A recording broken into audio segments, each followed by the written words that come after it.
Voilà. Donc bonjour à tous et aux nouveaux arrivés. Je pense qu'il y a quelques personnes qui viennent encore d'arriver. Donc on entame ici le 3e webinaire, dédié au tourisme durable. Si vous n'avez pas eu, l'occasion d'assister aux 2 précédents, ils sont disponibles sur notre site web, donc en replay. Ici, on a un webinaire qui va se focaliser sur la question de la mise en tourisme d'espaces naturels riches en biodiversité. Donc on va vous présenter différentes stratégies.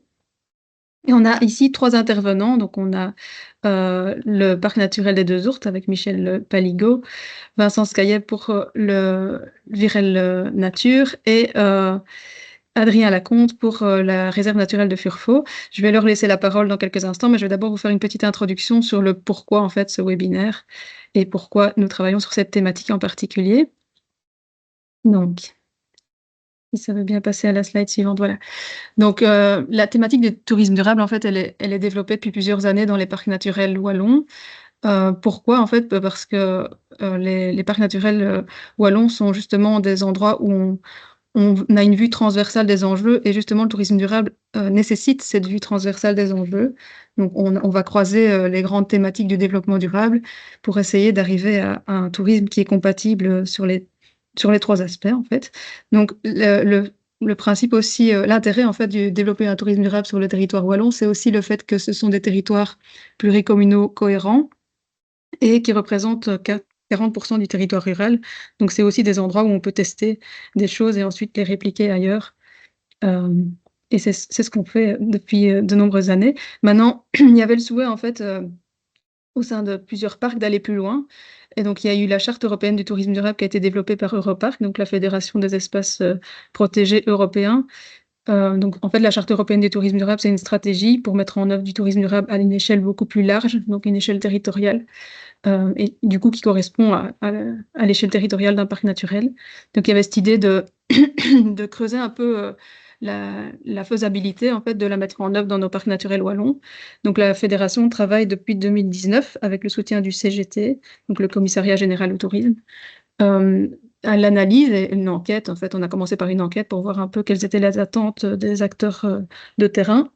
Ensuite, on a analysé la faisabilité de la mettre en œuvre et puis alors ici, on arrive ces dernières années sur, du concret avec, des brochures, autour de 3 thématiques. La première, c'était la stratégie en général, donc pour accompagner les acteurs dans la mise en œuvre de stratégies, dédiées. Il y avait une brochure spécialement sur les bivouacs et une autre sur la mise en tourisme des espaces naturels riches en biodiversité, donc d'où le webinaire d'aujourd'hui. Et justement, en fait, un des objectifs, c'était pour chaque brochure de faire un webinaire dédié. Donc les 2 webinaires que vous avez peut-être déjà suivis ou si vous les avez ratés, que vous pouvez retrouver en replay, sont sur les 2 autres thématiques, donc sur la stratégie générale et sur les bivouacs. Et puis en fait ici, on rentre maintenant dans la phase d'accompagnement de parcs naturels vers, la mise en œuvre de la Charte européenne du tourisme durable. Donc ça, c'est pour la courte intro. Alors, je vais juste refaire, pour ceux qui connaissent un peu moins la thématique, un bref rappel de ce qu'est le tourisme durable. Donc le tourisme durable, bah, il suit, en fait, les grands principes du développement durable, donc avec un croisement entre les enjeux environnementaux, économiques et sociaux. Et il vise en particulier à non seulement limiter les impacts négatifs, donc ceux qui sont de nature à compromettre le développement futur du territoire, mais en maximisant, et c'est ça qu'on oublie souvent, en maximisant en fait les impacts positifs, donc sur les 3 composants. Donc pas seulement maximiser, les retombées économiques locales, mais aussi sociales et environnementales. Alors, pourquoi développer un tourisme durable sur son territoire?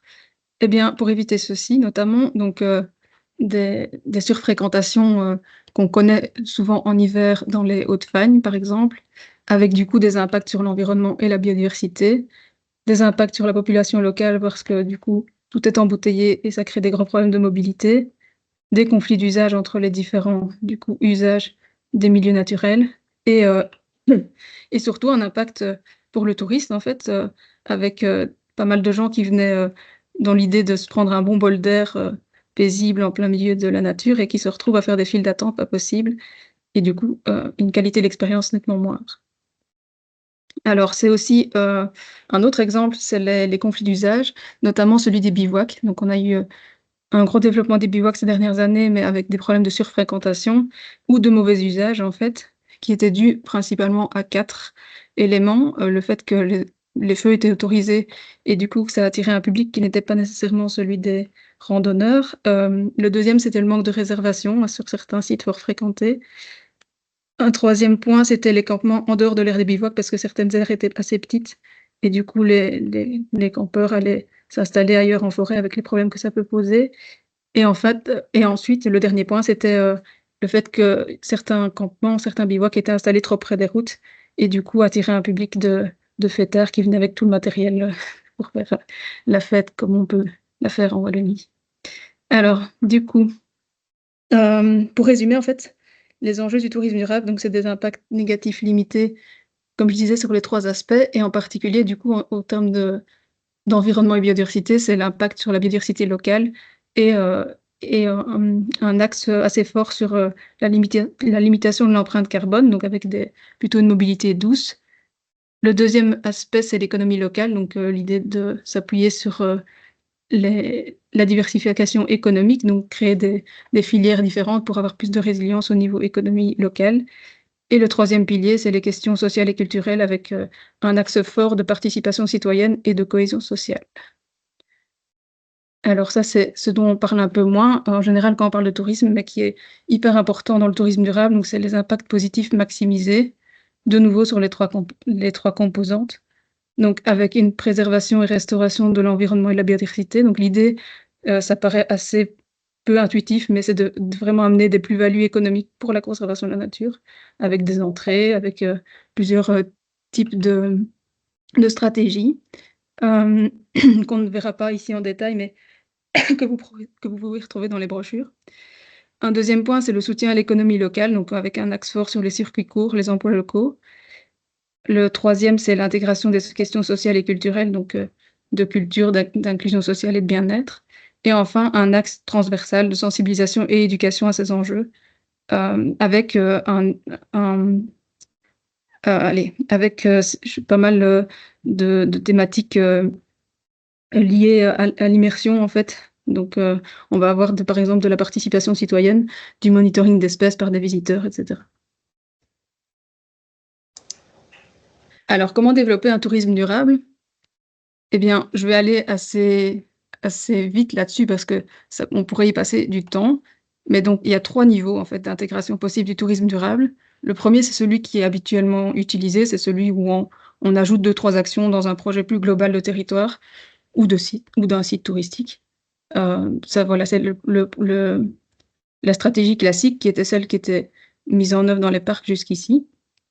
Le second niveau, c'est celui de la transition, où on écrit un plan d'action dédié au tourisme durable.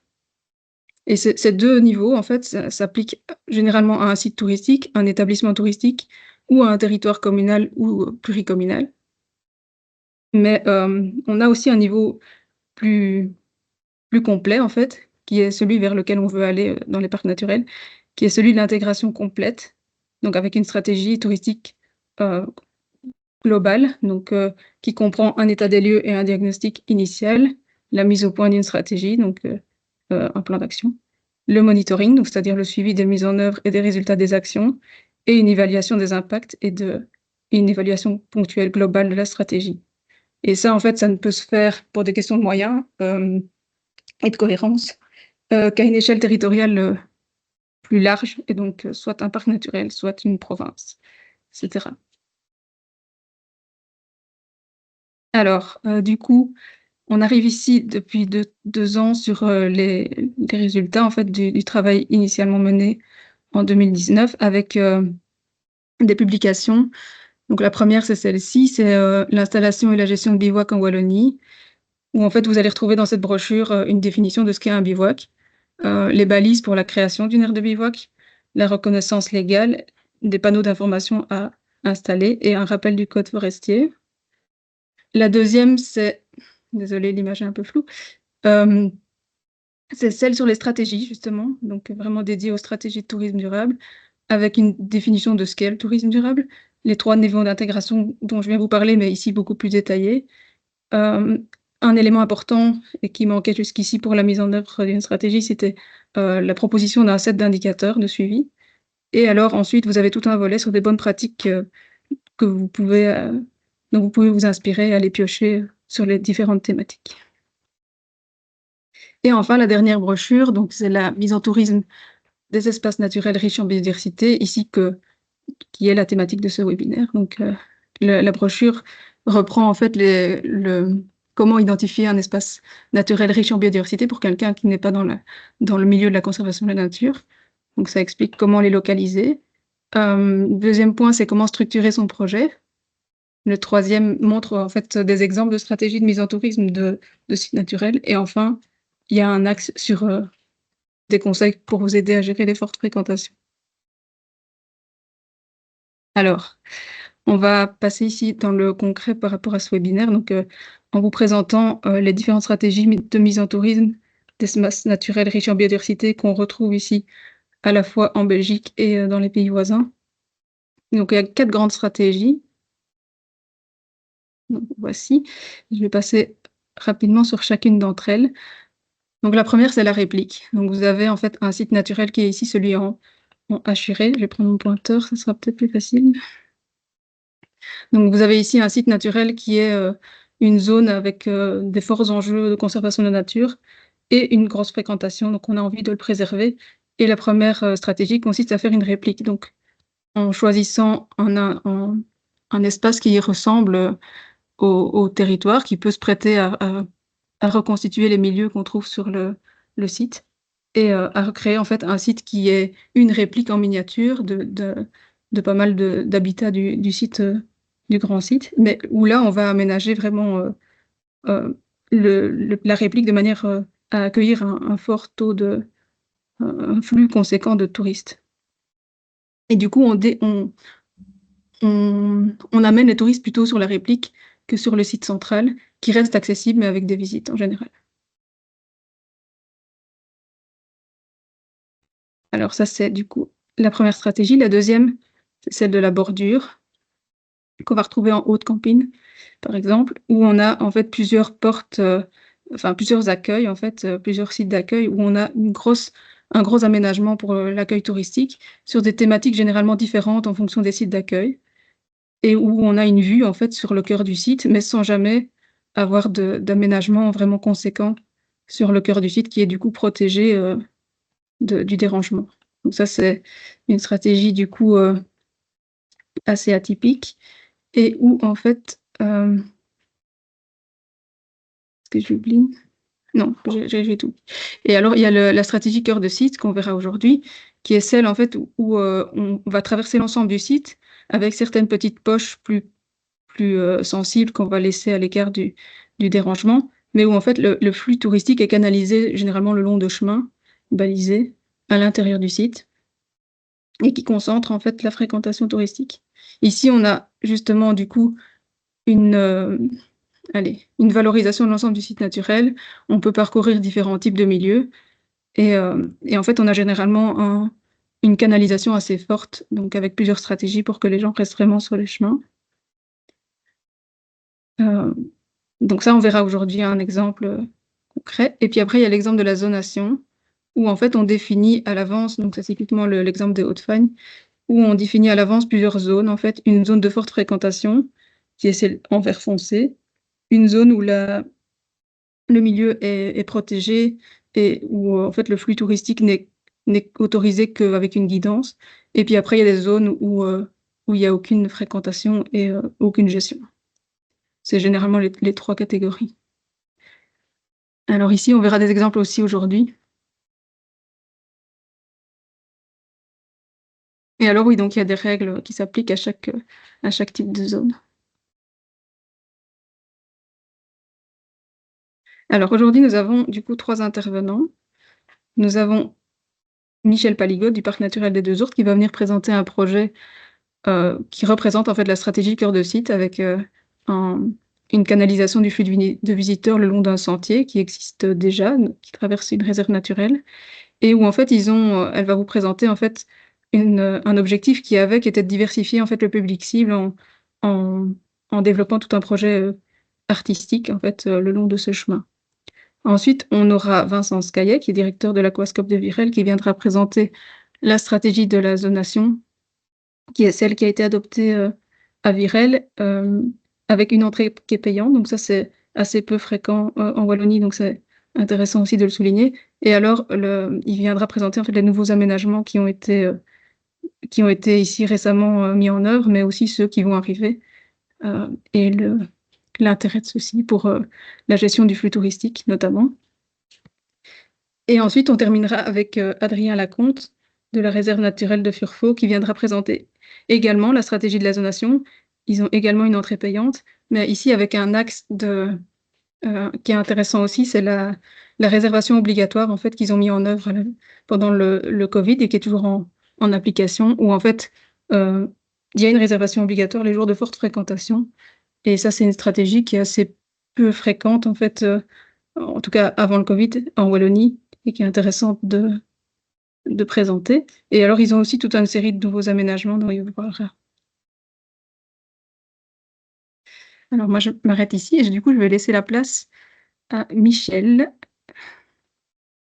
Michel, es-tu là? Voilà, j'ai mis mon micro, c'est bon, je suis là. Voilà, parfait. Oui, ben bonjour à tous. Donc, je me présente, Michel Paligot. Je travaille au Parc naturel des Deux Ours depuis quelques années. Je fais partie de l'équipe technique. Et puis, ponctuellement, ben, je suis chargée de mission sur un projet, ce qui a été le cas pour le projet que je vais vous présenter, donc qui est Itinérance aquatique, qui était un projet Interreg. Et donc, comme je ne gère pas trop la technique, je vais faire signe chaque fois à Jérôme pour qu'il puisse changer de slide. Donc, voilà. En fait, le projet Itinérance aquatique, c'est un projet Interreg, donc avec des partenaires du Grand-Duché et de France. Et vraiment, le but de ce projet, c'était de valoriser les zones humides, mais à travers d'actions culturelles et touristiques. Donc l'idée, vraiment, c'était, bon, les zones naturelles, les réserves naturelles, et tous ces endroits-là, ben, les gens qui sont attirés par la nature y vont naturellement, si je puis m'exprimer ainsi. Mais donc ici, le but, c'était vraiment d'attirer des gens qui ne sont pas sensibilisés à ces zones et qui vont y aller pour d'autres raisons et qui, par la même occasion, vont apprendre des choses sur les zones humides et l'importance de leur préservation. Donc voilà, je vais vous parler un peu du projet en quelques chiffres. Donc le projet, il a duré 4 ans. Au départ, il devait durer 3 ans. Il a même débordé un peu jusque 2021. Si vous voyez les années, on est un peu tombé dans la période Covid, ce qui a pas mal compliqué les choses pour certains partenaires. On était 6 partenaires sur le projet, que des parcs naturels.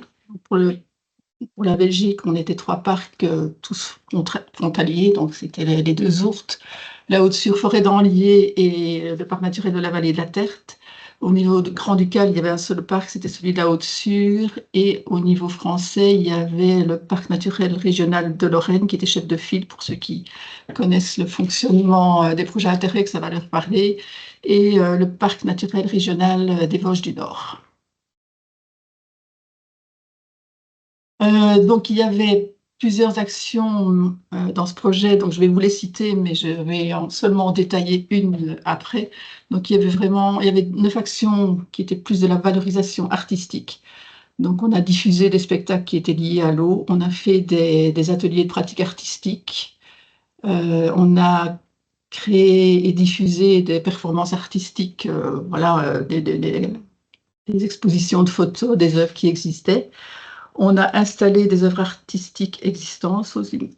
Tous les partenaires ne l'ont pas fait. Nous, par exemple, ça, on n'a pas fait cette action-là, mais certains partenaires ont installé des œuvres qui existaient déjà.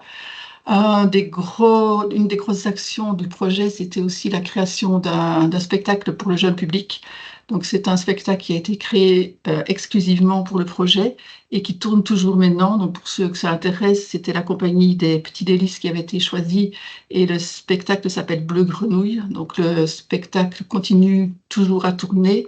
Et donc, c'était vraiment destiné aux enfants et c'était vraiment une sensibilisation aux zones humides. C'est assez poétique comme spectacle. Je vous invite à le découvrir si vous avez l'occasion. On a réalisé aussi dans le cadre de ce projet, là c'était plutôt les Français qui tenaient à cette action-là. C'est pas très connu en Belgique, donc on a fait des ateliers de design culinaire. Nous on l'a fait dans le cadre de la fête du parc. Donc, on avait fait une œuvre avec des légumes, des fruits, des choses comme ça. On a organisé des ciné-débats aussi dans le cadre de ce projet et chaque partenaire a fait un événement culturel et touristique sur son territoire. Et donc l'idée, c'est que tous les partenaires allaient faire une action, notamment les ateliers de pratique artistique grand public à l'occasion de ces événements-là. Et on a installé aussi des œuvres d'art pérennes. Donc, à côté de ces actions, on a fait des actions de valorisation touristique des milieux humides. Donc, on a fait des outils de sensibilisation, évidemment. On a fait un petit carnet de dessin à destination des enfants. Donc, il y a dans le carnet, je ne sais pas si vous voyez, si c'est, voilà, on a reproduit la faune et donc on invitait les enfants à dessiner. Et on a fait aussi un jeu de cartes des 9 familles qui aussi amenait à sensibiliser à ces zones. On devait organiser des éductours, mais là, de nouveau, Covid oblige, ça a été un peu réduit, on en a fait 1 ou 2. Donc, l'idée, c'était que chaque partenaire aille voir ce qui avait été mis en place chez les autres. Mais voilà, je répète, malheureusement, le Covid ou la Covid est passée par là. On a organisé un concours photo, donc on a fait, en fait, sur le territoire des 6 parcs naturels, un appel pour faire des photos, et de ces photos, on en a fait une exposition itinérante, donc on les a imprimées sur papier Dibond, donc ça pouvait aller à l'extérieur comme à l'intérieur, et l'exposition photo existe toujours et a tourné pas mal au moment du projet. Maintenant, elle tourne un peu moins, mais elle existe toujours. Et donc, l'action dont je vais vous parler un peu plus précisément, c'est la mise en œuvre de parcours d'interprétation. Donc là, chaque partenaire a fait un peu l'interprétation. Nous, au niveau du parc naturel des Deux Ourtes, on a fait un sentier d'art, parce que ça nous parlait.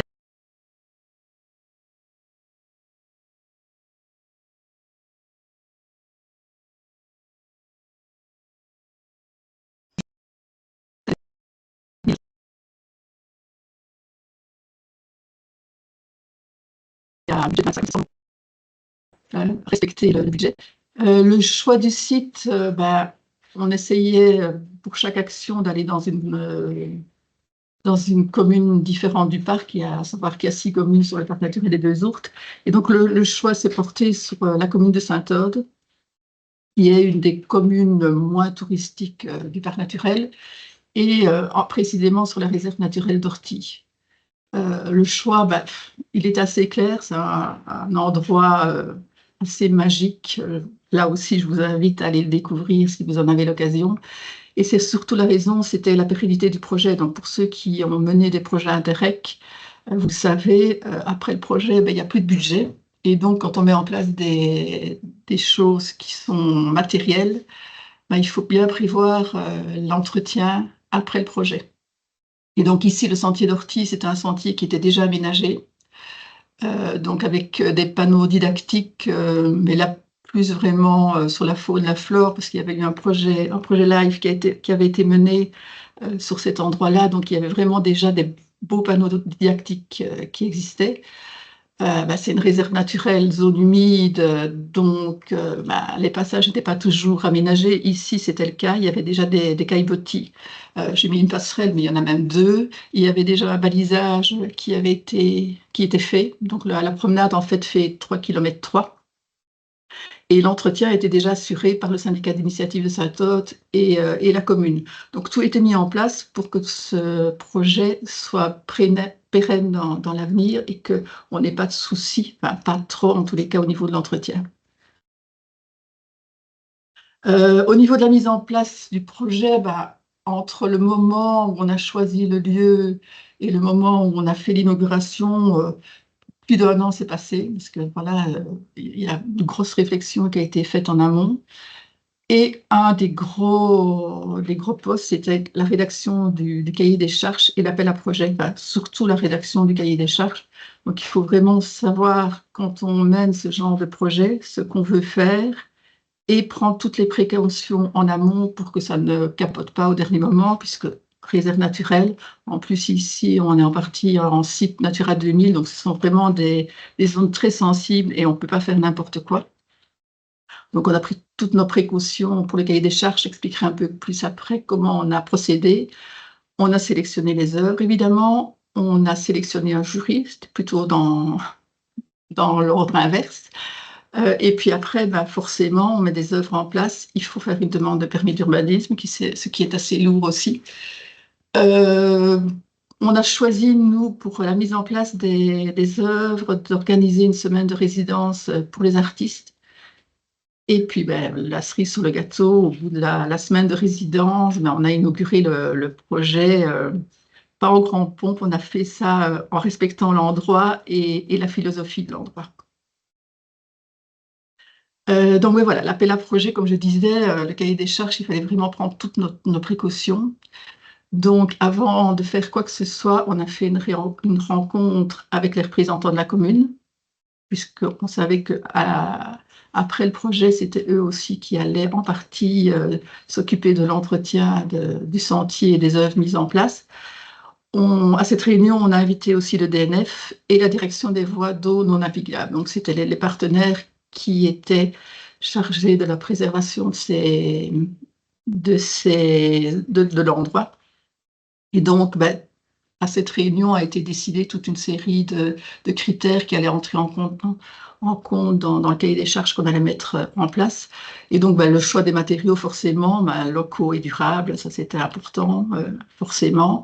Il fallait qu'il y ait une intégration paysagère. Il était hors de question de mettre des œuvres qui allaient complètement dénaturer le site. Au niveau de la dimension, par contre, on n'avait mis aucune contrainte. Et donc le souhait, ça c'était pas une obligation, mais on demandait aux artistes, dans la mesure du possible, d'intégrer des dispositifs favorables à la conservation de la nature, style nichoir ou hôtel à insectes. Et les emplacements, ils étaient limités à certains endroits. Donc, ce qui a été fait, en fait, c'est avec le DNF et aussi avec la direction des voies d'eau non navigables.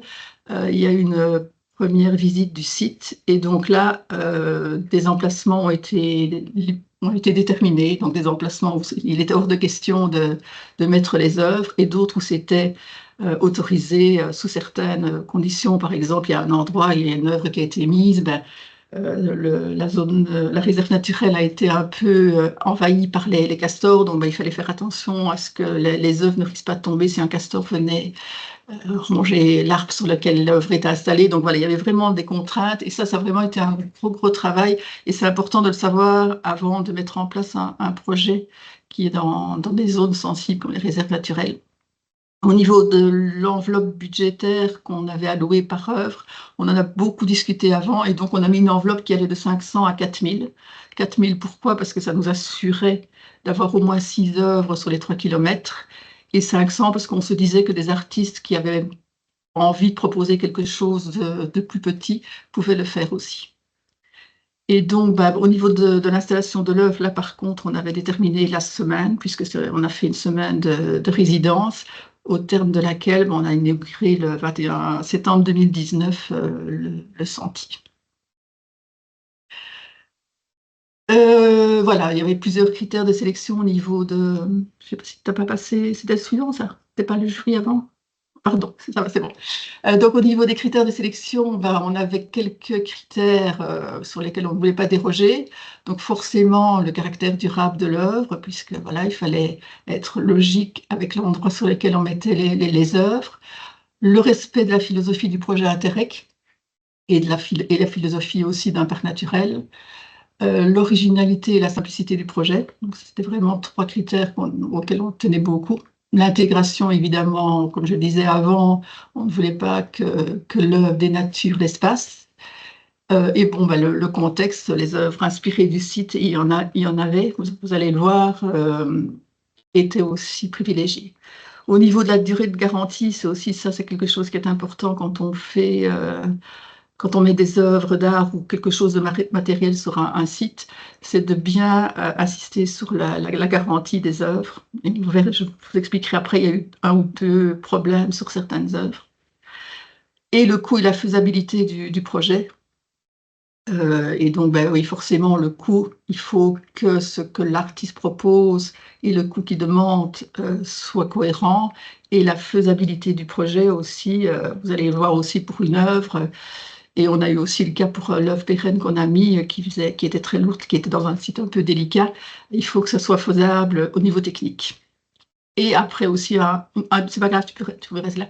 Un des critères, c'est l'entretien récurrent. Est-ce que l'œuvre demande beaucoup d'entretien après la mise en place? Donc, on a sélectionné un jury. Donc, bah, forcément, il y avait des membres des parcs naturels et de Zourthe. Forcément aussi, il y avait un agent DNF, puisque je le rappelle, on était en site Natura 2000. On avait aussi l'agent de la direction des voies d'eau non navigables. Mais on avait aussi un enseignant de l'école Saint-Luc à Liège, et donc là, c'était plutôt pour estimer le côté esthétique de l'œuvre. Et très important aussi, un enseignement de l'université de Louvain. Et là, c'était plutôt un enseignant qui était là pour la faisabilité.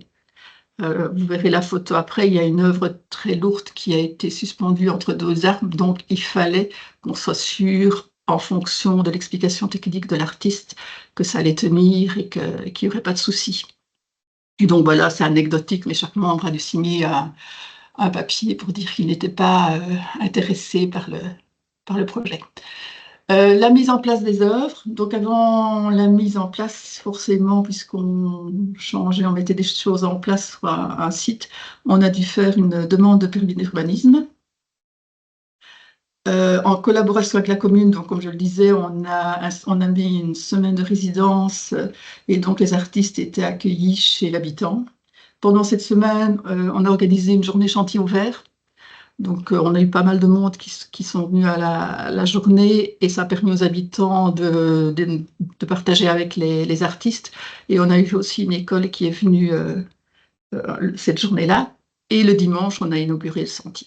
Donc, ça clôturait la semaine de résidence.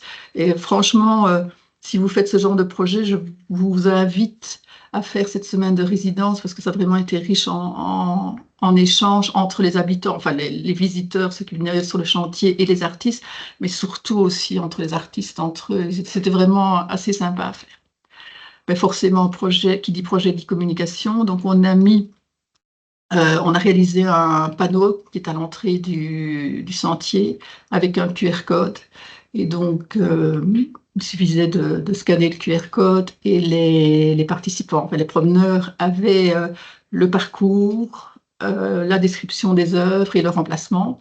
Et on a aussi fait réaliser un flyers avec pareil le circuit, la présentation des œuvres et des artistes et un QR code qui permettait de télécharger les circuits forcément en plusieurs langues, puisque la région ici reçoit beaucoup de visiteurs néerlandophones, donc il fallait absolument que le circuit soit expliqué en plusieurs langues. Et donc, toujours au niveau de la pérennité, le QR code est hébergé par le syndicat d'initiative de Saint-Aude, donc c'est plus nous qui avons ça en charge, puisque eux, c'est leur job. Euh, Et donc, c'est eux qui gèrent le QR code. C'est bon. Alors, au niveau des difficultés qu'on a rencontrées, ben, le cahier des charges, ça vraiment, j'insiste, si vous réalisez ce genre de projet, parce que il faut vraiment être très précis. Il faut vraiment avoir une grosse réflexion avant de réaliser le cahier des charges et être voilà, le plus précis possible pour que les artistes sachent ce qu'ils peuvent faire et pour que après, quand il y a une demande de permis, ce ne soit pas refusé.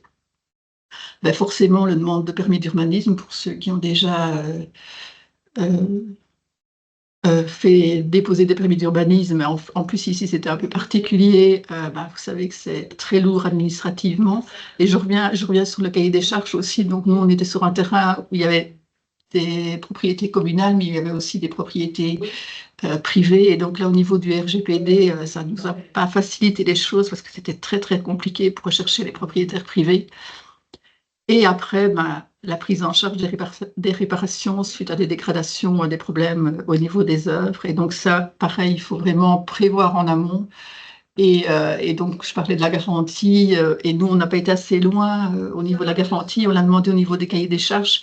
Mais là, je conseillerais à celui qui fait ce genre de projet de faire une convention avec l'artiste qui s'engage à réparer si, évidemment, les problèmes viennent d'une usure ou des choses comme ça. Si c'est pour d'autres raisons que ça a été dégradé, là, forcément, ça n'entre pas en ligne de compte. Mais s'il y a un souci technique, là, je vous invite à faire une convention signée avec l'artiste.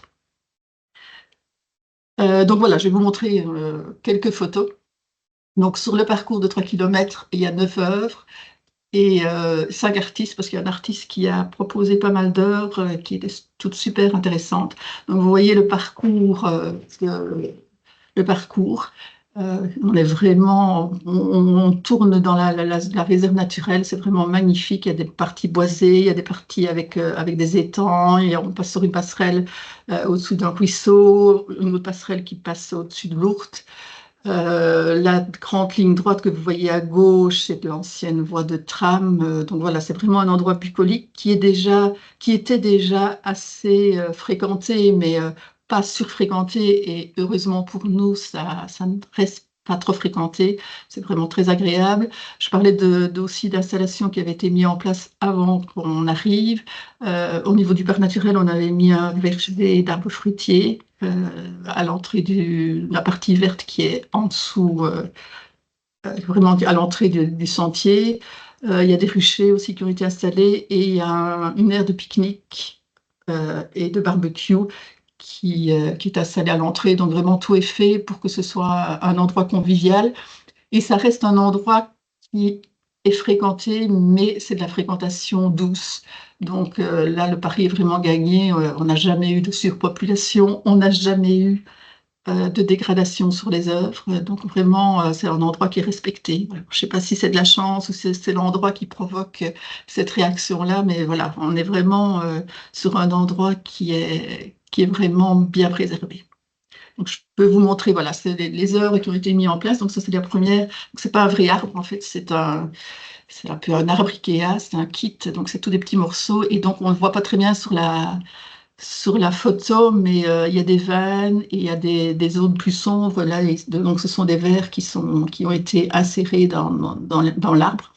Et donc là, ben, on a eu des petits soucis parce que c'est du verre, donc il y a eu des morceaux de verre qui ont été cassés. Et là, donc, l'artiste est un artiste local, il est venu réparer les morceaux de verre et remplacer les morceaux de verre assez rapidement. Et ça a été fait, enfin, les verres ont cassé assez vite après le projet. Et donc là, on est en 2025, ça fait 5 ans et on n'a plus eu du tout de problème sur cette œuvre-là. Tu peux passer à l'œuvre suivante. Alors ici, ben, là, par contre, on a eu un petit souci, donc c'était sur un terrain privé, donc c'était 2 arbres dont on a installé l'œuvre entre 2 peupliers. J'ai essayé de retrouver le poids de cette œuvre, mais je ne l'ai pas retrouvée, mais elle est installée à 8 mètres de haut. J'ai vu l'installation, c'était un peu sportif. Et donc là, par contre, on a eu un souci, c'est qu'un des 2 arbres est tombé. Donc forcément, l'œuvre est tombée, mais n'a pas été abîmée. Et donc, quand je parlais de la pérennité du projet, eh bien là, ben forcément, il a fallu mettre l'œuvre à un autre endroit. Donc l'œuvre a été déterminée et c'est la commune qui s'est chargée de remettre l'œuvre à un autre endroit du parcours. C'est dommage parce que c'était vraiment très beau. Donc au Gué-Fontaine, ici c'est de la sécortaine. Ici aussi, on a eu un petit souci et on a eu la chance d'avoir la commune pour régler le problème. Donc, en fait, c'est un endroit qui était toujours humide sur le parcours et l'artiste a fait un petit passage pour permettre à l'eau de s'écouler et de ne plus inonder le sentier.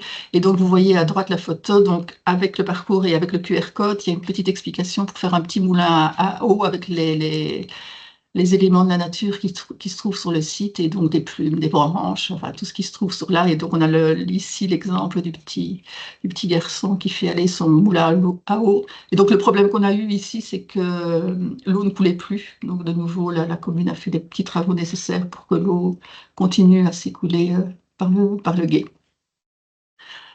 Alors ici, donc c'est le Domino d'Ortie, c'est aussi un artiste local ici. Donc là aussi, c'était une zone un peu compliquée pour m'installer l'œuvre. Et comme vous le voyez, l'œuvre est un peu... L'artiste a eu très peur quand il l'a installée. Et donc là, pareil, on peut arriver près de l'œuvre et on n'a eu aucune dégradation, il n'y a aucun tac, il y a vraiment... c'est pas miraculeux, mais presque, parce qu'on n'a jamais eu de dégradation sur les œuvres.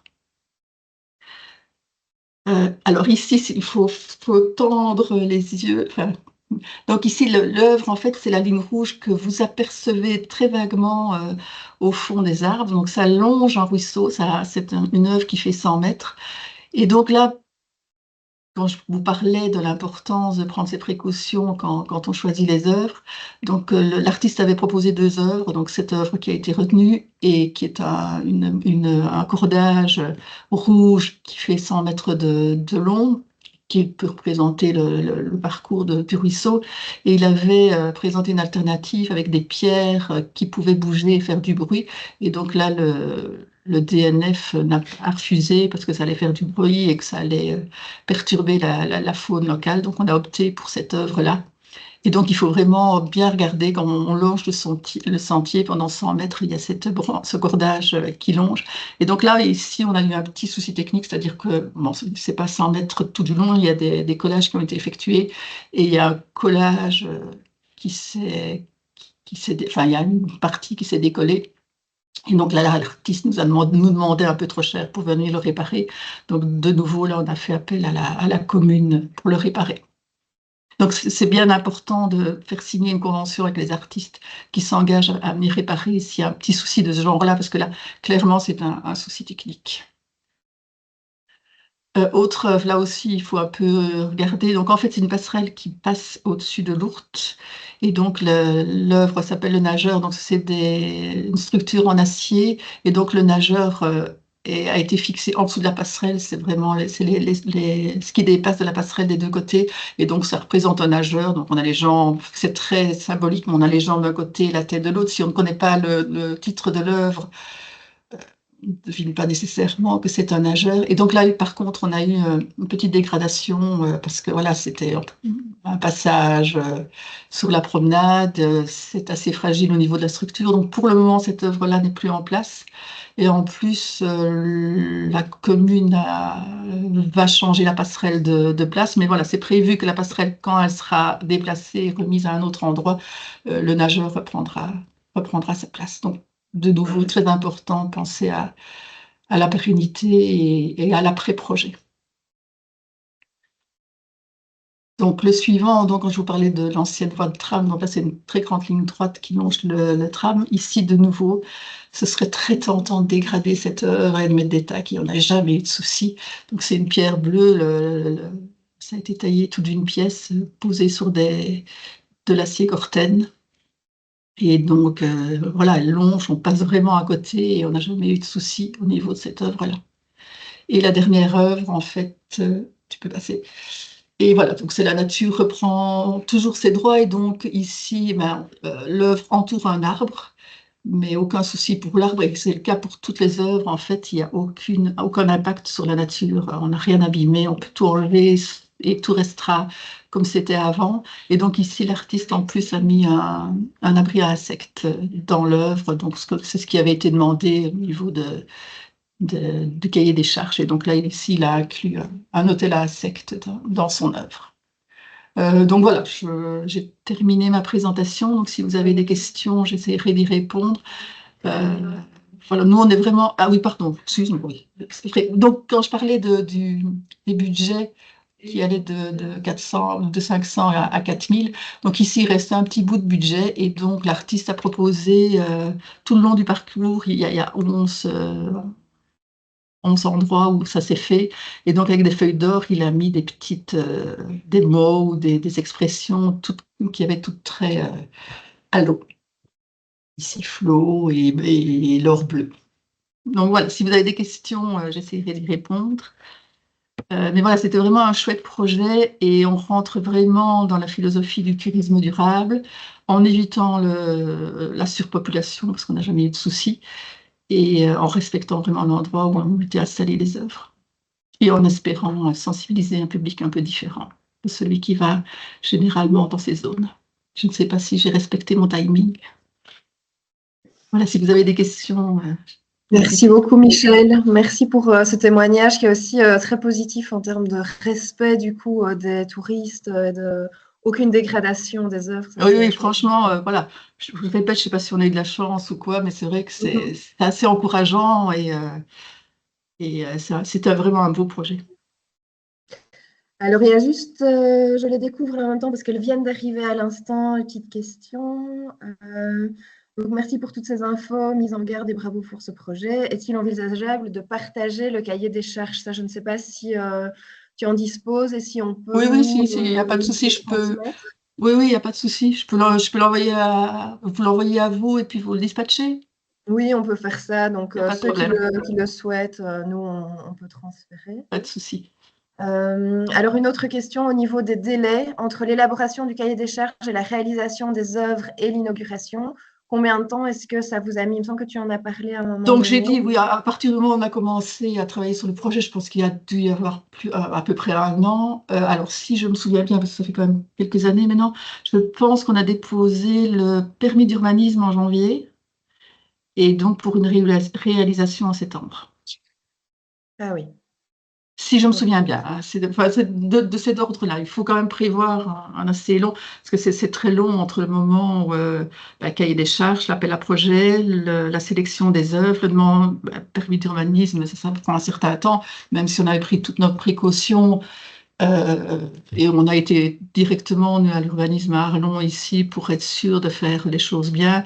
Et on a mis en place dans ce projet-là aussi sur un GR une œuvre pérenne qui était monumentale. Et là, pareil, on a été en amont à Arlon pour demander ce qu'on pouvait faire. Il faut vraiment prendre toutes ces précautions avant pour être sûr que le projet ne soit pas rejeté après, parce que voilà, c'est beaucoup de travail et d'énergie. Donc, il faut vraiment faire attention à ce qu'on fait en amont et bien réfléchir. Donc, je dirais, voilà, oui, 6 mois entre le moment où le permis d'urbanisme, on a eu un peu peur d'ailleurs de ne pas l'avoir à temps. Je crois que c'était janvier et les artistes ont accédé en septembre. Et alors, il y a eu aussi au niveau une demande du DNF, et donc ça, il fallait en tenir compte. Il y avait des périodes où ils ne voulaient pas qu'on installe les œuvres au niveau de la faune, quand c'était en période de nidification, des choses comme ça. Donc, on avait des périodes où la DNF nous a demandé de ne pas installer les œuvres. Ok, merci beaucoup pour les précisions. Une question qui me semble intéressante, c'est par rapport à la fréquentation. Est-ce qu'il y a eu une hausse de fréquentation? J'imagine que la question, c'est après avoir posé les œuvres, etc., après la campagne de communication.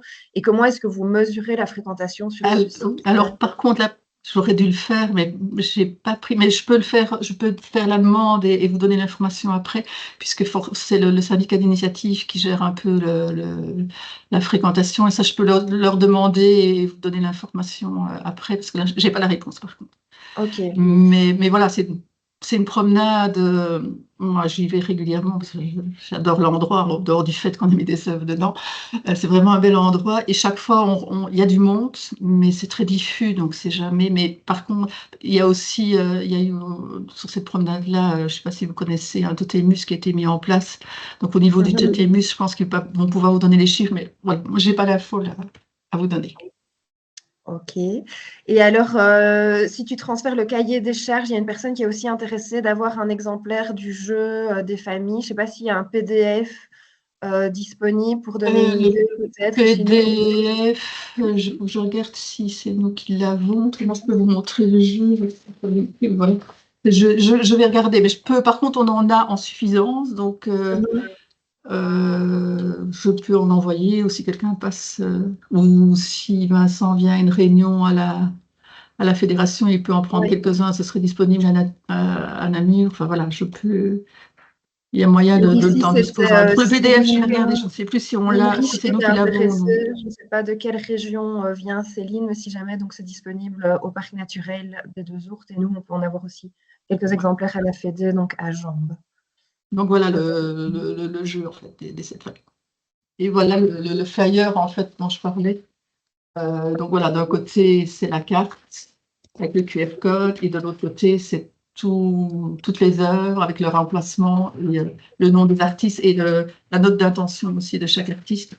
Et donc c'est bien parce que je suis en train de le replier. Là. Et donc il y a aussi une petite information sur les zones humides, la faune et la flore qui s'y trouvent. Et donc voilà, quand c'est replié en fait.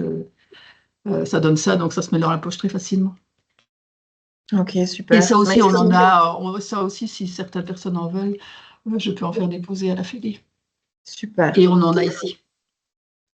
Et donc ici, il y a une dernière question, mais peut-être par rapport au timing, parce que c'est une question plus par rapport à la pose des œuvres. Comment est-ce qu'elles ont été fixées? Est-ce que c'est des pieux vissés? Est-ce que c'est du béton? Ah ben ça, tout dépend de l'œuvre en fait. Oui, c'est ça. Voilà, l'œuvre qui était entre deux arbres, ben, ça a été fixé avec des câbles d'acier, si je me souviens bien. Le cordage de 100 mètres, ben, il est fixé mais sans abîmer les arbres. La goutte d'eau, là, une des dernières, là, il y a une petite fondation en béton qui a été faite et de mémoire, il y a eu l'aide de la commune et des ouvriers communaux pour le mettre en place. Voilà, ça dépend de l'œuvre qui a été mise en place. L'arbre, si je me souviens bien aussi, il y a eu une fondation en béton qui a été faite. Euh, voilà, tout dépend de l'œuvre qui a été installée. Ok. Merci Michel pour toutes ces précisions. Peut-être que là, on peut poursuivre et alors à la fin du webinaire, s'il y a encore des personnes qui ont des questions et qui veulent intervenir en Pas, levant la main, ce pas sera de possible. souci. Merci beaucoup. Et du coup, on laisse la parole alors à Vincent Scaillet pour Virel Nature. Bonjour à tous. Je pense que c'est toi, Jérôme, qui m'a piqué mon écran. Non, c'est pas le cas? Oui, pardon. Non, ce n'est pas le cas. Refais un test. Si ça ne va pas, je le partagerai depuis mon ordinateur. Moi, Non, je je n'ai pas pense que accès à ce que tu partageais tout à l'heure. tu m'avais, me Je semble-t-il. crois. Après, je peux. Donc voilà, on peut le partager, mais moi, je n'ai rien d'ouvert. Ah ben voilà, je pense qu'il arrive. Magnifique. Parfait. Donc, le temps qu'il télécharge mon PowerPoint, bonjour à tous. Vincent Scaillet, donc je suis le directeur de l'Aquascope de Virel. L'Aquascope, c'est un nouveau nom pour l'étang de Virel. J'en parlerai en quelques slides. Je vous parlerai aussi des particularités cartographiques, puisque on est à la fois dans une réserve et à la fois à côté. Je vous parlerai de l'accueil touristique et de nos projets. On a pas mal de projets à Virel.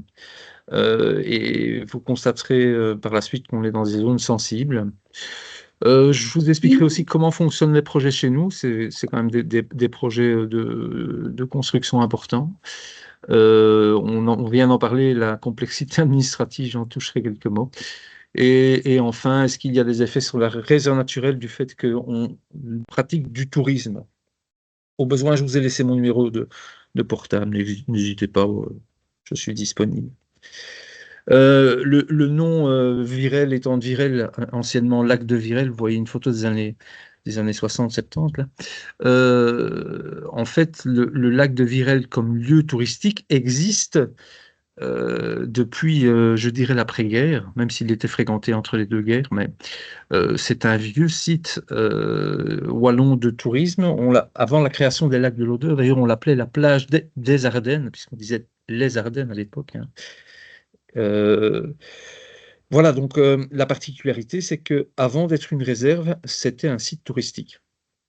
C'est seulement en 1984 que, à l'époque, Avez, RNOB et le WWF ont acheté le. A priori, les gens ne voient pas. Est-ce possible? Est-ce que d'autres personnes, peut-être en levant la main, ont un souci pour voir? Parce que de notre côté, ça a l'air de fonctionner, mais il y a une personne, c'est ça? Oui, donc ça, je ne sais pas. Là, par contre, Non, il y a deux personnes. oui. Désolé, hein, on essaie de voir si on peut, quand c'est pas confortable, en effet, pour les personnes qui ne voient pas. Je vois qu'il y en a quand même plusieurs. Écoutez, vous Oui, savez il y quoi, en a Vincent? plusieurs qui ne voient pas. Si c'est OK Mais, pour toi, Vincent, on va faire Ouais. comme avec Michel. Je vais je vais partager Ok. d'ici et tu me feras signe quand je change, hein. Voilà, on s'adapte. Donc, je départage. Oui.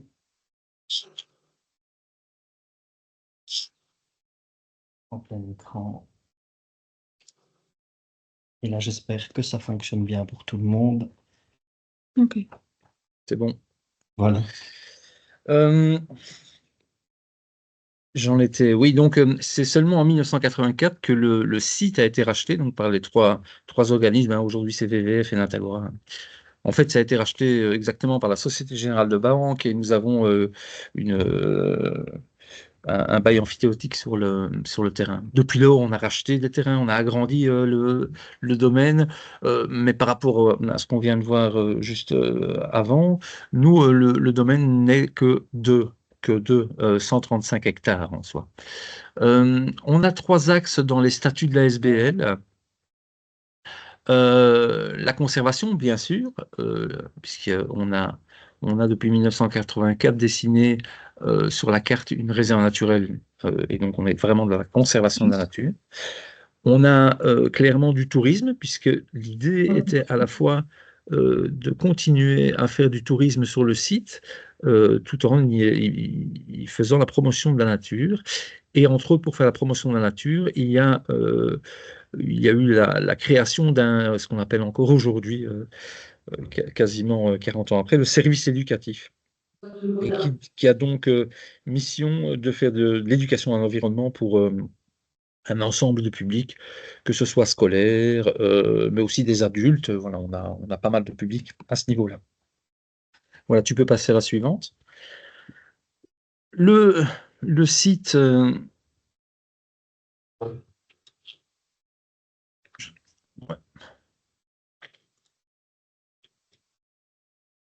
C'est pas passé chez moi.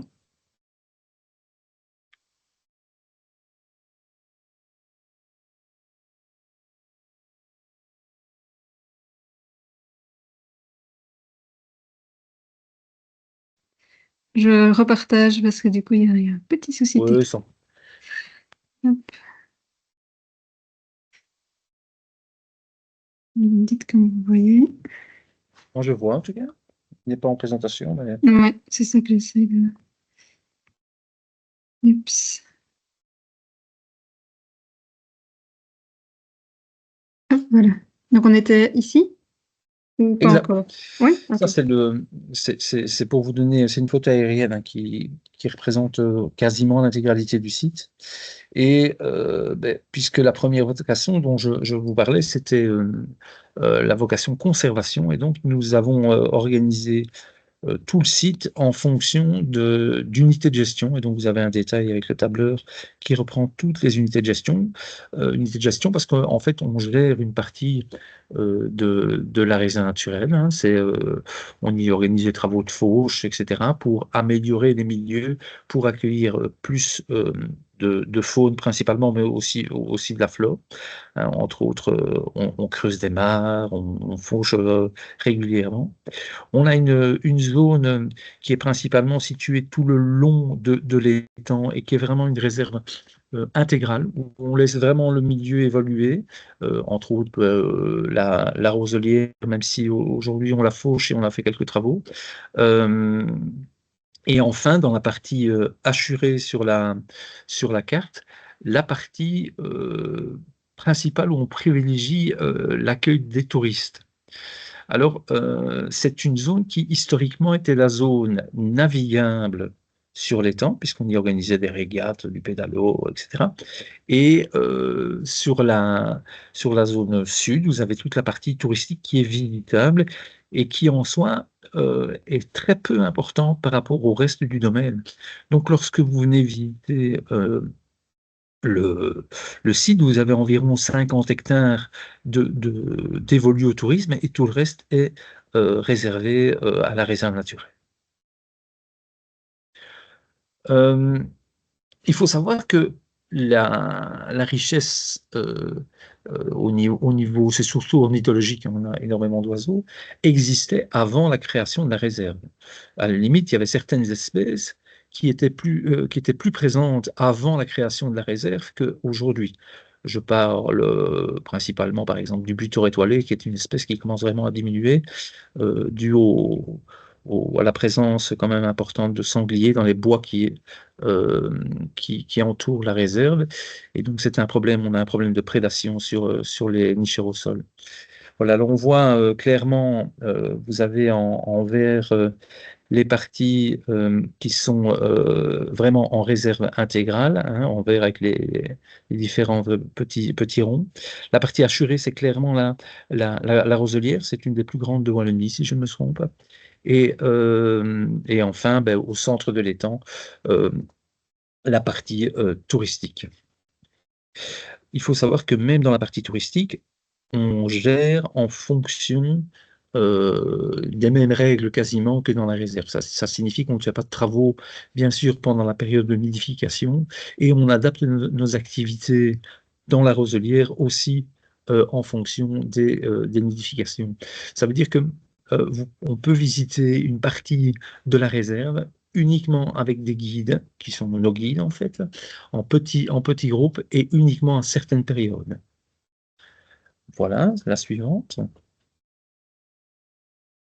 En 2004, premier investissement sur le site. Avant, c'était toujours la même présentation qu'en 84, quelques bâtiments, une terrasse au bord de l'eau pour aller boire une trappiste, de Chimay, bien sûr. Et puis en 84, grâce à un fonds européen, Virène Nature, la SBL, a investi dans un bâtiment d'accueil où on a vraiment décidé de faire une scénographie sur les étangs, euh, sur les étangs et la vie dans les mares, en fait, hein. Et puis, bien sûr, sur les oiseaux. Donc, ça a été un investissement important il a déjà 20 ans, donc ça commence un peu à vieillir. C'est pour ça qu'on fait un nouveau programme d'investissement. Grâce à la création de cet aquascope, hein, on compte, c'est pas un très gros site touristique, enfin néanmoins c'est 30 000 touristes par an. J'ai ajouté écotouristes puisque aujourd'hui on peut parler un peu d'écotourisme comme chez nous. 30% de scolaires, principalement le tourisme est familial, mais néanmoins il y a quand même beaucoup d'ornithologues qui viennent observer, ça c'est à peu près 40%, c'est les entrées payantes. Et alors, on a quelques événements annuels, parfois gratuits, parfois payants, fête du miel, fête des pommes, enfin, tous des événements pour faire tourner l'infrastructure. Et enfin, on a gardé l'idée que les chimassiens ont une entrée gratuite. Et donc, nous avons environ 10% des visiteurs qui sont des chimassiens. Voilà, le suivant. On a créé un projet, ah oui, c'est l'ancienne version, je m'étais trompé dans la note, c'est pas 2024, c'est 2018. On a créé ce qu'on appelle l'Aquascope 2.0. C'est un projet qui a été initié par les équipes en 2018 et qui petit à petit fait son chemin avec des réalisations, je vais vous en parler. Et on estime qu'on devrait arriver au bout de ce projet en 2027. Je ne vous cache pas que quand on a lancé le projet, je pensais qu'en 5 ans, ça allait être C'est plié l'Aquascope.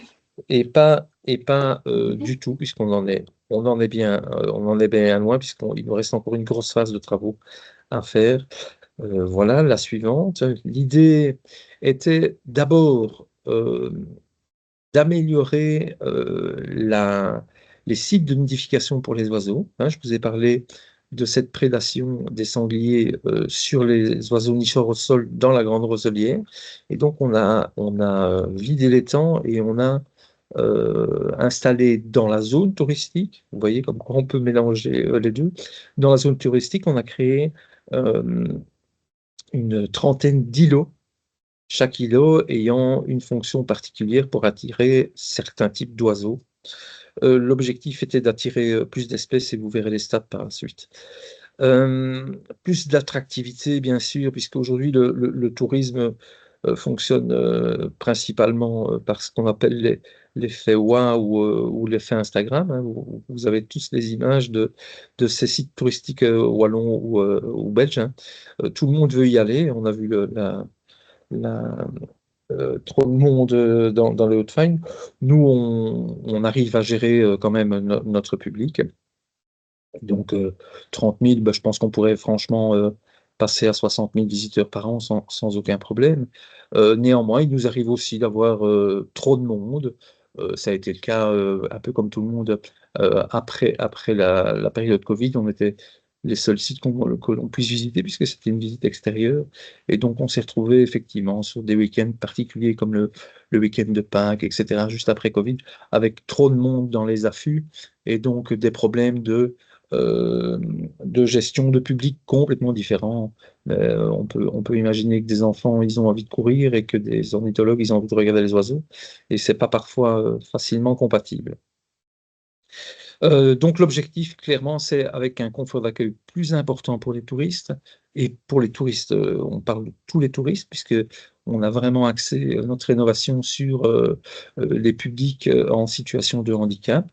Donc les PMR, les malentendants, on a vraiment mis tout en place grâce à un dossier accessible qui est aujourd'hui finalisé.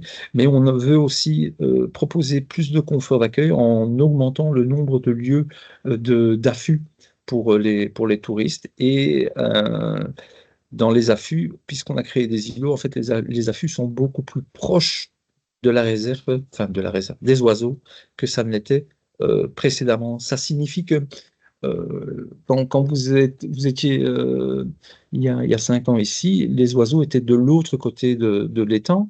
Et donc, si vous n'aviez pas une longue vue, c'était impossible de les voir, si ce n'est une petite tache blanche quand c'était une grande aigrette, mais c'est tout.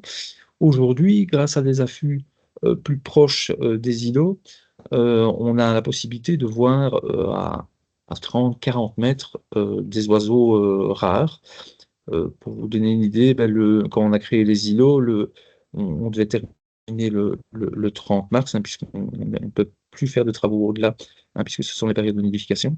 Eh bien, la chance a voulu que le 2 avril, on avait un couple d'échasses blanches, espèce assez rare en Wallonie. Je pense que c'était la seule nidification de ces 10 dernières années en Wallonie, qui est venu s'installer sur un îlot juste à proximité de la terrasse. Et donc, ça voulait dire qu'avec un iPhone, vous pouviez prendre une photo d'une nid de l'échasse blanche, qui est assez étonnant. Voilà le slide suivant. On voit les îlots derrière, donc vous voyez le bâtiment l'Aquascope et vous voyez les îlots qui ont été construits. Ça a été dans l'axe conservation, donc clairement on a installé de la nature dans la zone touristique. Bon, on est quand même dans une zone Natura 2000 sur l'ensemble du domaine, mais on est là complètement en dehors de la réserve. Parallèlement, on a rénové la grande roselière. Donc, quand je dis rénover, c'est plutôt une grande restauration.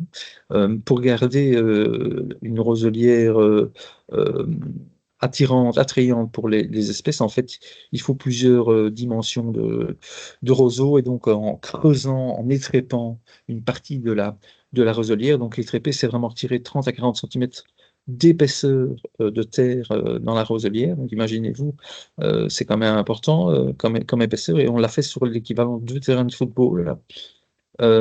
Et donc, on a vraiment creusé dans la roselière un nouvel étang et une nouvelle zone pour des roseaux plus jeunes. Tous ces déchets, en fait déchets verts, hein, on les a remis au milieu de l'étang pour créer de nouvelles roselières dans l'étang, en fait. Ce qui nous permet d'avoir maintenant des îles roselières et aussi des roselières en rideau, donc qui sont dans des eaux peu profondes, et ça permet à ces espèces qui étaient prédatées par le sanglier de pouvoir venir s'installer au milieu de l'étang. C'est pas que le sanglier ne sache pas nager et qu'il ne sait pas arriver dans la roselière, mais c'est qu'il ne voit pas les îlots, puisqu'il est un peu myope et donc il ne sait pas qu'il y a des îlots au milieu. Et si jamais il y arrive, ben, là on sait intervenir en fait, alors que dans la roselière, ben, directement il repartait dans le bois communal derrière. Néanmoins, on a un souci au niveau des espèces, c'est de plus en plus de prédation avec les ratons laveurs, hein, qui sont vraiment une grande plaie pour nous, puisque le raton, qui est une espèce invasive, s'attaque à tous les nids d'oiseaux. Il adore aussi bien les oiseaux, les oisillons que les œufs. Et donc, il adore aussi les grenouilles, etc. Et donc, on est vraiment pour lui un lieu idéal pour s'installer. On est d'ailleurs obligé d'essayer de le piéger parce que c'est vraiment une grosse problématique chez nous. Voilà, donc c'était la première étape de notre projet Aquascope 2.0, c'était créer ces îlots, plus d'attractivité à la fois pour les touristes qui se rapprochent, puisque les oiseaux se rapprochent des sites des affûts, et à la fois plus d'attractivité pour les oiseaux et les espèces. Sur le slide suivant, gros, ce projet, bien sûr, est en partie subventionné, mais on doit, nous aussi, créer une rentabilité financière. Et donc, on a créé On avait prévu 5, mais c'est toujours plus compliqué à réaliser qu'à penser. On avait prévu d'installer 5 logements sur les berges de l'étang. On en a 3 pour l'instant, il y en a 2 qui sont toujours en préparation. Ça a été très compliqué avec le DNF pour pouvoir autoriser ces logements dans la partie réserve. C'est impossible d'ailleurs. Et donc on les a installés dans la partie tourisme, donc la zone de loisirs. Pour vous donner une idée, c'est pour nous 10% de notre chiffre d'affaires. On a eu en 24 donc quasiment 1200 logeurs. C'est ouvert quasiment toute l'année. C'est vraiment de l'immersion. On est vraiment dans l'écotourisme. On propose aux gens de s'immerger complètement dans la nature. Vous voyez, ce sont des cabanes qui sont fermées d'un côté, donc vous avez un accès sur l'eau. On est vraiment entre de la berge à l'étang. Là, on est vraiment dans la zone tampon. Ça permet d'arriver avec une vue terrible sur l'étang, et on a principalement quand même des ornithologues et beaucoup de touristes qui viennent loger, des couples bien sûr, qui viennent loger pour observer l'étang. C'est donc du tourisme 24 heures sur 24 au cœur dans notre domaine, ce qui n'était pas le cas auparavant. Le point suivant, ça va être, on a réaménagé donc tout l'aquascope. On va créer une zone de requin sur le bord de l'eau, ça c'est dans la prochaine phase. On a créé un espèce de cabinet de curiosité, vous voyez la photo.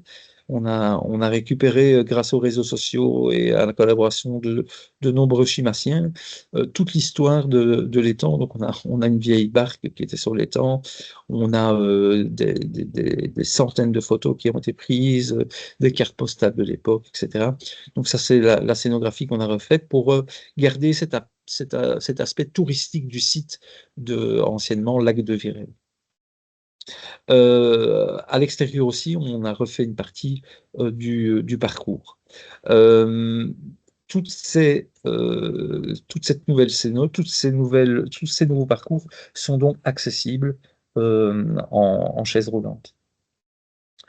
Alors, le slide suivant reprend, quant à lui, le projet suivant. Je vous parlais des affûts proches des îlots.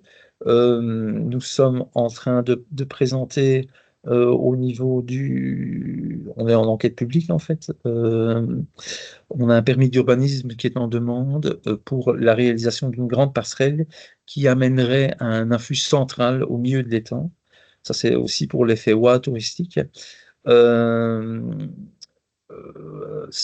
avait prévu de réaliser déjà cet hiver, mais ça a été plus compliqué encore que prévu. On pense réaliser l'hiver 25-26. Et sur le côté à gauche de l'aquascope, vous voyez qu'il y a une espèce de nouveau bâtiment. Ce sera le nouvel Oreca avec un logement insolite dessus. Et ça, ce sera une réalisation 26-27. Sur le slide suivant, je vous montre comment ça fonctionne chez nous. On ne peut pas réaliser ce genre de projet n'importe comment. D'abord, il faut que on est environ 11 membres du personnel ici, avec différentes équipes, donc l'équipe conservation, l'équipe éducation et l'équipe tourisme. Ce sont les équipes qui arrivent avec des idées et qui les proposent on a un comité de coordination, on propose, le conservateur, s'il a une idée de nouvel affût, il peut le proposer, etc. Et donc, on doit, et ça c'est les statuts qui l'exigent, toutes les idées d'aménagement dans le domaine doivent passer par une commission scientifique. Et même si l'avis est consultatif, il est pleinement suivi, en fait. Et donc, ça veut dire que, par exemple, pour la passerelle, on va déterminer avec le comité scientifique quelle est la distance où on ne va pas gêner les oiseaux qui sont sur les îlots, par exemple. Donc, c'est vraiment un parcours d'aller-retour entre les équipes en interne et la commission scientifique. Quand la commission scientifique valide, c'est seulement à ce moment-là que l'on passe via bien sûr, on passe via un architecte, et on fait des allers-retours avec le conseil d'administration. Bien sûr, la validation est là obligatoire avant la demande de permis. Donc, je dois d'abord obtenir l'approbation des équipes, de la commission scientifique et du conseil d'administration pour pouvoir présenter un projet.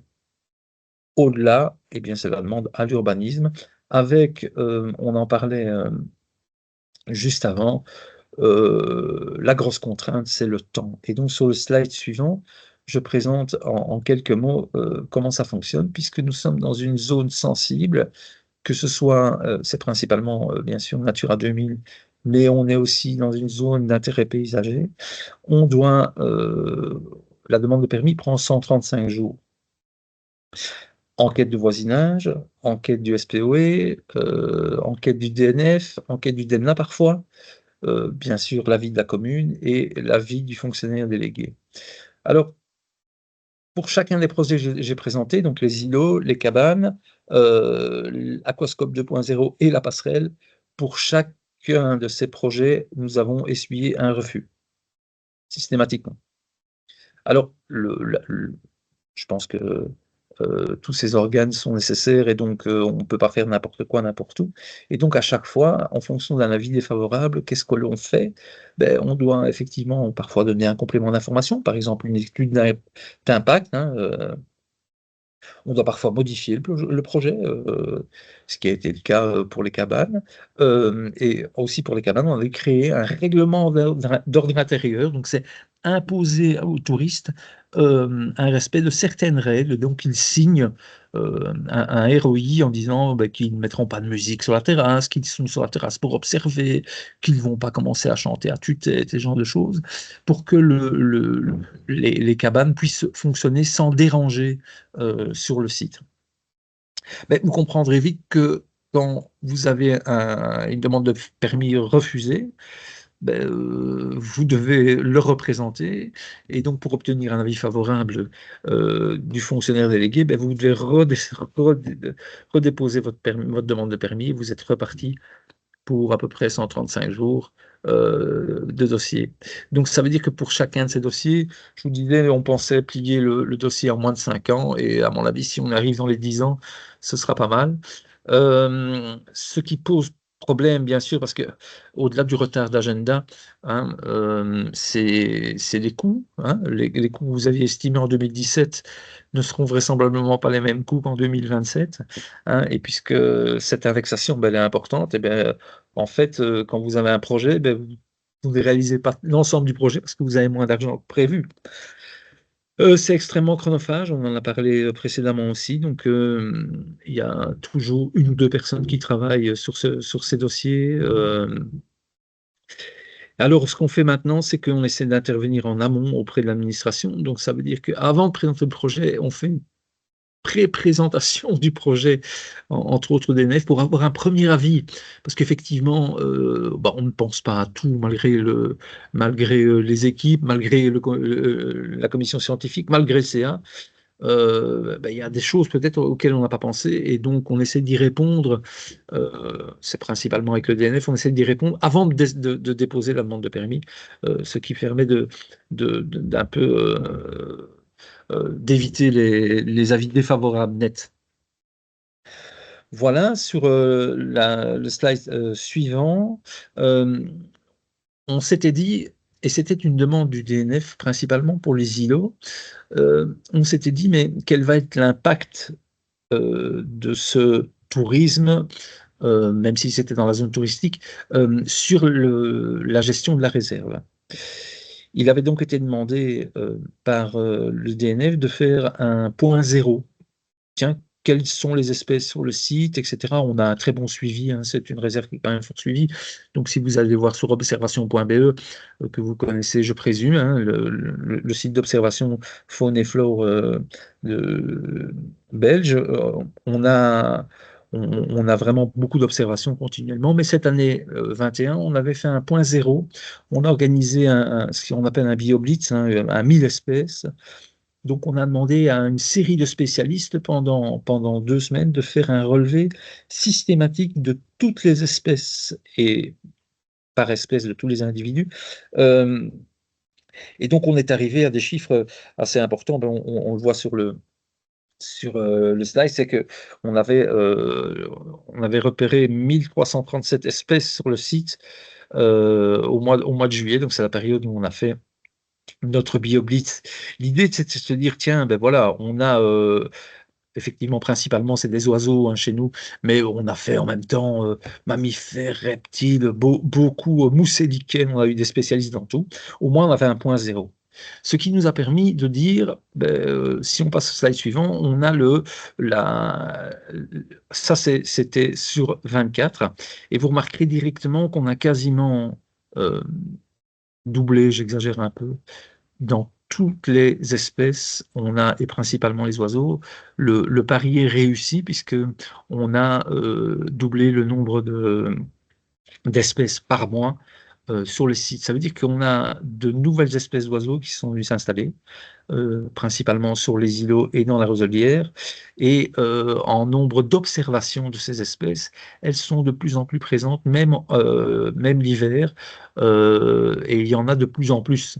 Donc je crois que pour l'instant, on peut se targuer de dire que l'impact sur la réserve est même positif.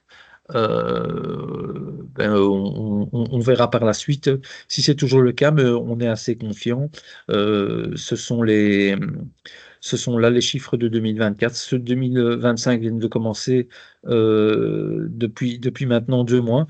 Et une bonne nouvelle, je vous l'annonce déjà, peut-être que vous en avez déjà vu, mais les cigognes blanches sont de retour depuis hier. Donc, c'est déjà le printemps qui s'annonce à Virel. Voilà, j'en termine avec ma présentation. N'hésitez pas à me poser des questions.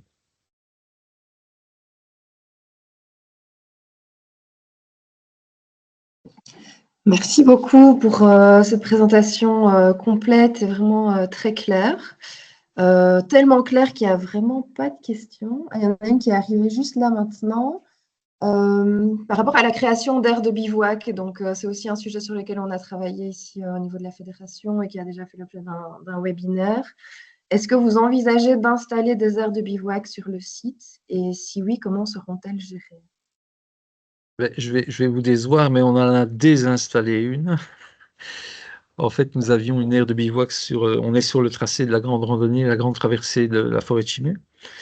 Et il y en avait une, dans un coin perdu du domaine, on a une ancienne forge qui est un endroit de camp en fait, hein.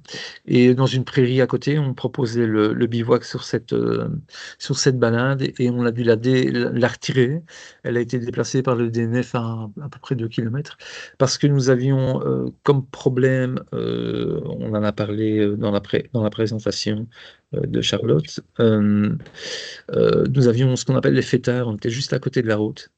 Et donc, c'était systématique, week-end et été, avec des conflits concernant les logeurs, les scouts qui logeaient dans la forge ou les étudiants qui y logent. Donc, on a décidé de le désinstaller. Voilà.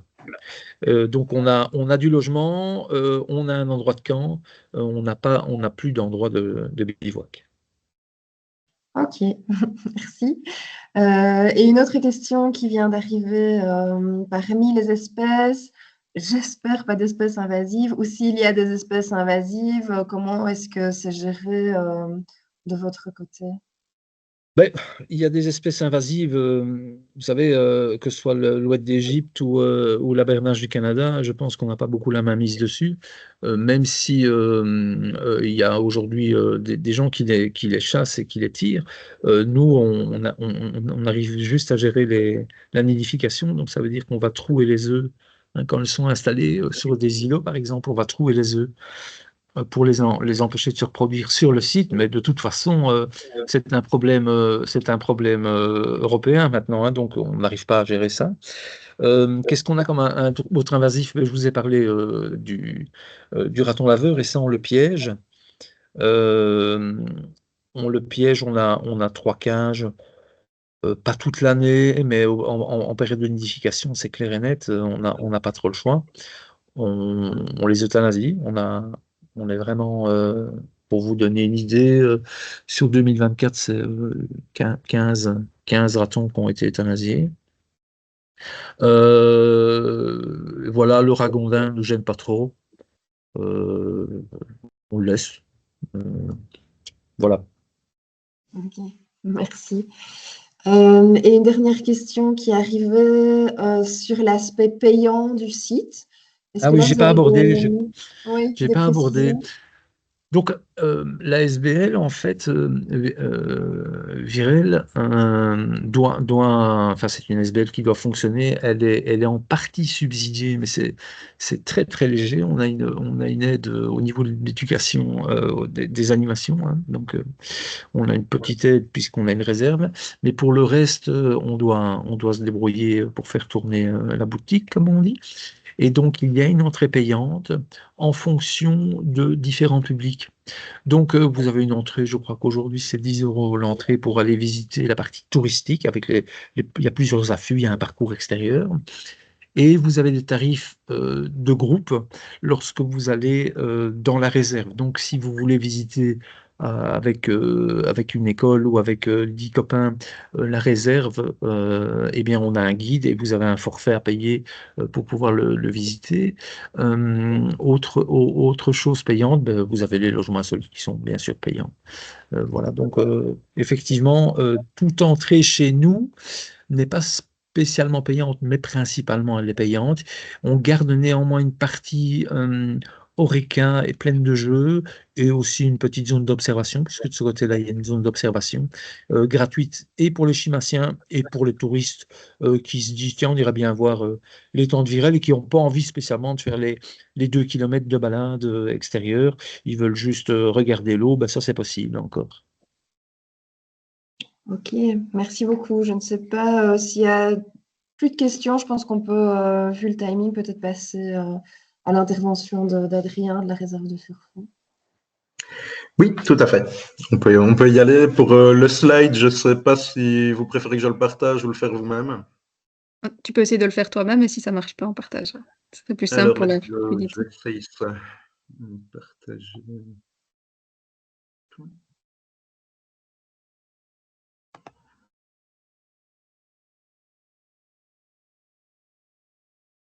Oui, ben, je pense que vous pouvez le faire parce que je ne le vois pas dans Ça dans va, la ça va, fenêtre que je peux partager. on va s'en charger, pas de souci. Gentil, merci. Donc voilà, pendant que vous chargez déjà le document, je peux vous parler un peu de la réserve naturelle de Furfo. Donc moi, je m'occupe plutôt des aspects touristiques dans la réserve naturelle de Furfo. J'ai des collègues qui sont bien plus spécialistes que moi niveau nature, qui s'occupent de la gestion naturelle du site. Et donc, on essaye d'avoir toujours à Furfo un équilibre entre mise en tourisme du site naturel et la préservation des écosystèmes qui y sont présents. Donc, le site est géré par Ardennes et Gaume depuis 1948 et la réserve naturelle, elle, fait entre 52 hectares et maintenant un peu plus, vu qu'on vient d'acheter des terrains en bord de l'Est grâce aux fiches projet du plan de relance de la Wallonie. Donc, on va atteindre plus ou moins 60 hectares maintenant de réserve naturelle. Donc, voilà, on s'agrandit petit à petit et on en profite pour proposer à nos visiteurs de découvrir également la région et donc de sortir un peu du parcours de 4 km classique de la réserve naturelle et d'aller découvrir d'autres endroits dans la vallée de la Lesse. Tu peux mettre la slide suivante. Donc voilà, on est proche de Dinan. On a la particularité d'être un site qui n'est pas qu'un site naturel, mais également un site archéologique.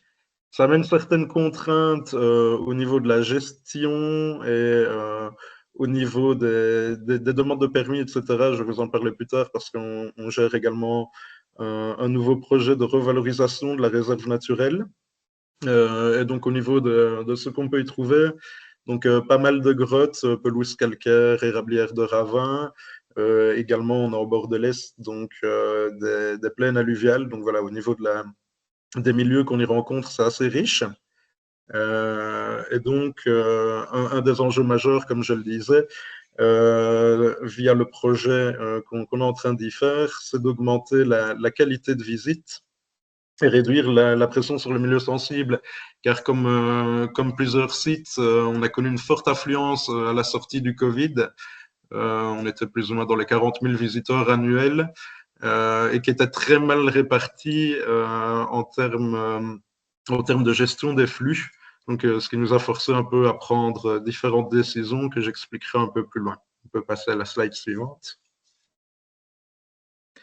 Donc pour le projet de revalorisation, donc on a un des objectifs principaux et un fil rouge, c'était quand même d'accueillir un peu plus de visiteurs, car la réserve naturelle de Furfo est l'une des seules réserves naturelles d'Ardennes et Gaume qui nous permettent d'avoir des rentrées financières régulières. Donc c'était très important pour nous de continuer à avoir un certain nombre de visiteurs, tout en protégeant les milieux et en faisant en sorte que l'expérience de chaque visiteur reste quelque chose d'agréable et pas se mélanger à 1000 personnes par journée sur le site. Donc, à ce niveau-là, le fil rouge a été aussi de se dire, pour faire venir plus de public, ne visons pas le public du week-end où on est souvent déjà assez chargé, faisons plutôt venir les écoles la semaine. Et donc, tout le projet a été pensé à ce niveau-là. Donc, avec un nouveau bâtiment d'accueil que vous voyez là sur la petite aquarelle. En plus, sur le parcours, on se rend bien compte que certaines journées, malgré le fait qu'on mette une jauge, forcément, le touriste qui arrive, on n'a pas bon cœur à lui dire retournez chez vous, vous n'avez pas réservé. Voilà. Ça, j'expliquerai un peu plus tard comment on gère les réservations. Donc, on se rend compte quand même qu'on est des fois un peu en surcharge. Et donc, on a décidé également de protéger mieux le milieu naturel en mettant en place des sentiers de corde un peu au niveau du sol pour canaliser le public et également des passerelles d'observation pour empêcher le piétinement au niveau des zones sensibles d'affleurements rocheux qui sont quand même assez riches en certaines biodiversités. Donc voilà, on a également décidé dans le projet, comme je le disais, on a un site archéologique assez reconnu sur la Wallonie, de mettre en exergue un peu tout ce qu'on peut trouver au niveau de l'archéologie avec un film, une reconstitution 3D qui sera montée aux visiteurs. Donc voilà, toute une expérience enrichie à ce niveau-là. Un parcours qui a été travaillé avec la société française Timescope. Pour ceux que ça intéresse, ils font vraiment du très bon travail. Également un petit pavillon qui sera fait dans la dernière zone de la réserve naturelle qu'un jardin sauvage, avec différentes explications sur comment accueillir la biodiversité dans son jardin. Là, on aura également un espace pour terminer la visite avec nos groupes scolaires. On peut passer à la slide suivante. Au niveau de la gestion des flux, donc pourquoi une réservation obligatoire en haute saison? Alors, obligatoire, elle l'était les dernières années. L'année dernière, étant donné qu'on a eu une année assez catastrophique au niveau de la météo et au niveau de la fréquentation de la réserve naturelle, on n'a pas eu besoin spécialement de la mettre en obligatoire. Mais on a toujours cet outil de réservation en ligne, donc qui est disponible via Eloa. Alors, Eloa nous est rendu accessible via l'outil de régionalisation commerciale ORC, si je ne dis pas de bêtises, en collaboration avec Visit Wallonia. Donc, qui nous donne accès à cette plateforme-là. Et donc, de pouvoir mettre en ligne les différentes entrées et possibilités de réservation pour la réserve naturelle. Alors, nous, notre choix s'est posé à la sortie du Covid d'accepter 300 visiteurs maximum par jour. Comme je le dis, des fois, on déborde un peu en journée de grosse fréquentation. On peut peut-être atteindre 350, 370. L'idée, c'est que les gens en amont sachent déjà qu'il y a une réservation en ligne, que quand ils réservent, il y a des créneaux horaires. Et l'objectif, in fine, c'est de dispatcher tout le public sur la journée et pas des moments clés type 10h30, 11h, où on a souvent les grosses arrivées de flux touristiques. Voilà, ça permet à chacun d'avoir aussi une expérience de visite plus agréable, d'avoir moins de piétinement. Et voilà, ça nous permet aussi, nous, de mieux gérer le flux directement au début. Donc, c'est via notre site internet qu'on fonctionne. Donc voilà, à ce niveau-là, comme vous voyez, je vais un peu plus vite que mes prédécesseurs. Vous pouvez passer à la slide suivante, qui est déjà la dernière, mais comme ça, je pourrais répondre éventuellement à quelques questions. Au niveau du plan que vous voyez ici, donc c'est les différents points d'accès de la réserve naturelle. Donc l'objectif, en faisant venir le monde à Furfo, c'est de pas non plus déranger le village par lequel les visiteurs arrivent au parking de l'accueil.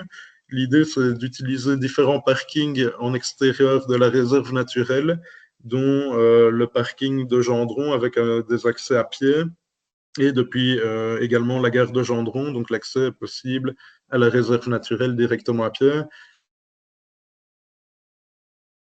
L'idée, c'est qu'on n'est pas un site fermé, clôturé, on peut rentrer un peu par où on veut dans la réserve naturelle. Ça va être d'induire à nos visiteurs le fait que s'ils arrivent par un autre point d'accès, ils devront quand même passer par l'accueil et payer leur droit d'entrée. Et donc, on va matérialiser différents points d'entrée avec des petits totems qui disent aux personnes, de un, les règles à suivre dans la réserve naturelle, comme dans toutes les réserves naturelles, parce qu'ils n'auront pas l'accueil directement de l'agent. Donc, en gros, ça va être des panneaux qui vont remplacer, entre guillemets, les consignes qu'on donne au début du parcours, mais que eux prennent à mi-parcours, par exemple.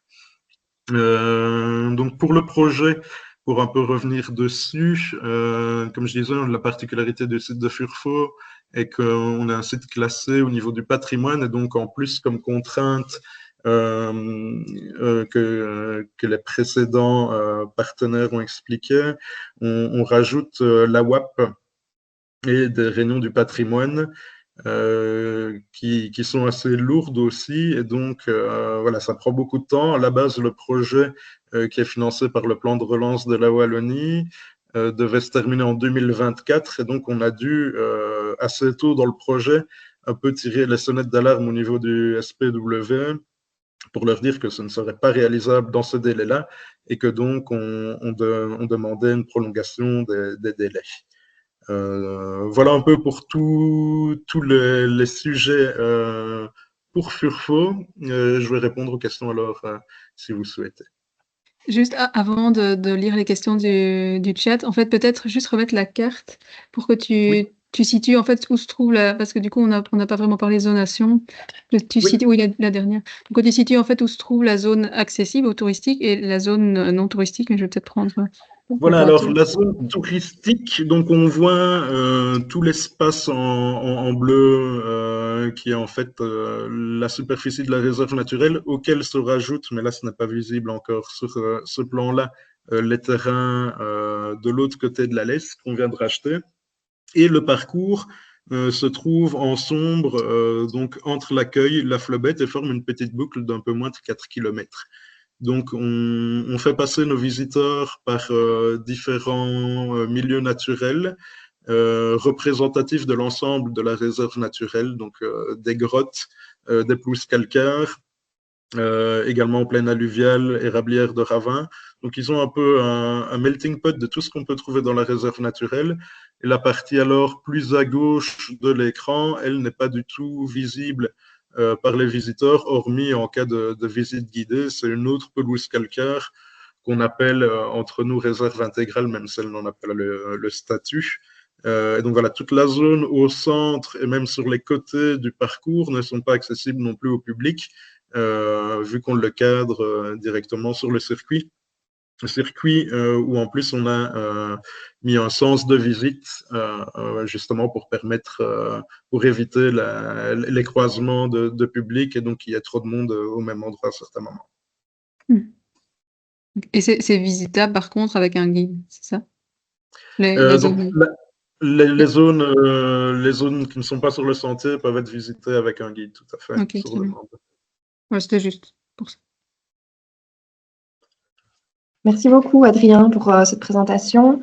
Au niveau des questions, donc là, il y a une question qui concerne l'accès, essentiellement, par rapport au parking qui force la traversée du village. Est-ce que ce parking est bien utilisé?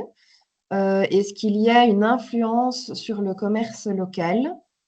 Et puis, autre question de la même personne par rapport au tracé GR qui traverse la réserve. Est-ce qu'il est toujours bien accessible gratuitement depuis qu'il y a l'entrée payante ou est-ce qu'il a été déplacé?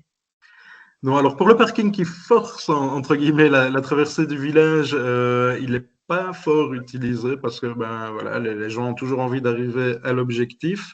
Maintenant, ne tient qu'à nous, si on voit qu'il y a des problèmes, de renforcer une signalisation à cet endroit-là et d'en accentuer aussi la communication sur notre site Internet. On garde toujours un peu. Voilà, l'an dernier était une saison calme, on n'a pas eu de problème de voisinage. Si jamais des problèmes de voisinage viennent apparaître, on a toutes ces différentes options qu'on peut enclencher au final, au fur et à mesure, ce parking-là, l'autre parking du côté de Gendron. Donc l'idée, c'est déjà de le proposer à nos visiteurs.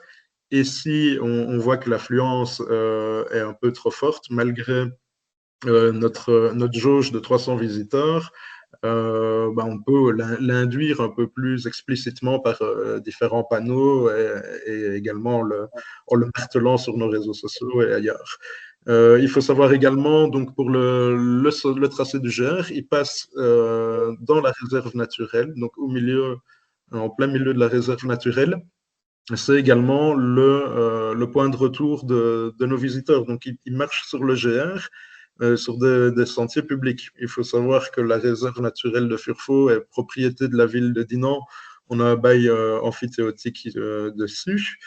Et donc, sur ce sentier GR, de toute façon, on n'a pas notre mot à dire, donc il reste bien où il est. Et les visiteurs qui ne souhaitent pas faire le parcours de la réserve naturelle peuvent emprunter ce sentier au final, au milieu de notre réserve, pour aller découvrir la vallée de la Lesse vers les aiguilles de Challeux, par exemple. Alors, il y avait une autre question, je pense, dans la même. Oui, il y avait une question qui concerne les coûts pour les visites. Oui, donc pour les visites guidées, c'est un coût de 50 € pour la visite guidée, plus le prix des entrées. On compte généralement 3h30 de visite guidée dans la réserve naturelle. Ok.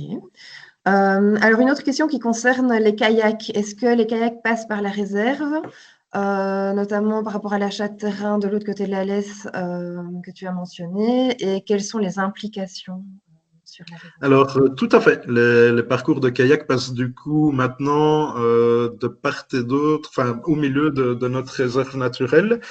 Alors, en termes d'implication, ça va nous demander un peu plus de surveillance au moment de la haute saison et également différents panneaux qu'on pense peut-être installer, ça c'est encore à voir, à discuter, en bord de rivière. Il faut savoir que logiquement, les kayakistes sont censés savoir que aucun débarquement n'est permis à part dans les zones où c'est autorisé. On sait très bien que ce n'est pas fort respecté dans la vallée de la Lesse et même dans les autres endroits où on fait du kayak en général. Pour le moment, il n'y a pas beaucoup d'implications. On a également aussi, c'est une zone où, historiquement, entre guillemets, des gens allaient bivouaquer. Donc voilà, ça va nous demander plus de surveillance et de la communication envers les personnes qu'on pourrait croiser dans ces nouvelles zones rattachées à la réserve naturelle. Ok, merci. Et alors, une dernière question pour l'instant qui concerne le partenariat avec la Flobette, donc le petit restaurant qui est là en bord de l'Est. De quelle nature est ce partenariat? Est-ce que c'est une concession, une collaboration? Comment est-ce que c'est géré? Donc, en fait, au niveau de la Flobette, elle paye un loyer et c'est tout. Voilà. Elle participe après à certaines réunions avec nous pour justement la gestion des flux touristiques. Le restaurant accessible en dehors du circuit payant de la réserve naturelle. Donc voilà, comme je dis, nous, on est là un peu à un point d'entrée de la vallée de la Lesse et on aiguille un peu les visiteurs. Forcément, on essaye de les attirer vers le circuit payant, mais on leur propose également d'autres alternatives. Par exemple, aller jusqu'à la Flobette et revenir pour les gens qui veulent moins marcher et qui ont un peu peur des montées-descentes. Pour les gens qui ne veulent pas payer ou qui ont des chiens parce que les chiens ne sont pas autorisés dans la réserve naturelle, on leur propose également d'autres itinéraires. Pour le moment, voilà, on a imprimé différents circuits qui sont possibles dans la région, que les gens peuvent prendre, redéposer après à l'accueil de Furfo. Donc, on ne court pas spécialement après les gens pour qu'ils viennent chez nous. On est content qu'ils viennent chez nous, mais on peut leur proposer d'autres alternatives en fonction des contraintes qu'on impose dans la réserve naturelle. Ok, merci beaucoup Adrien. Il n'y a plus de questions ici dans le chat.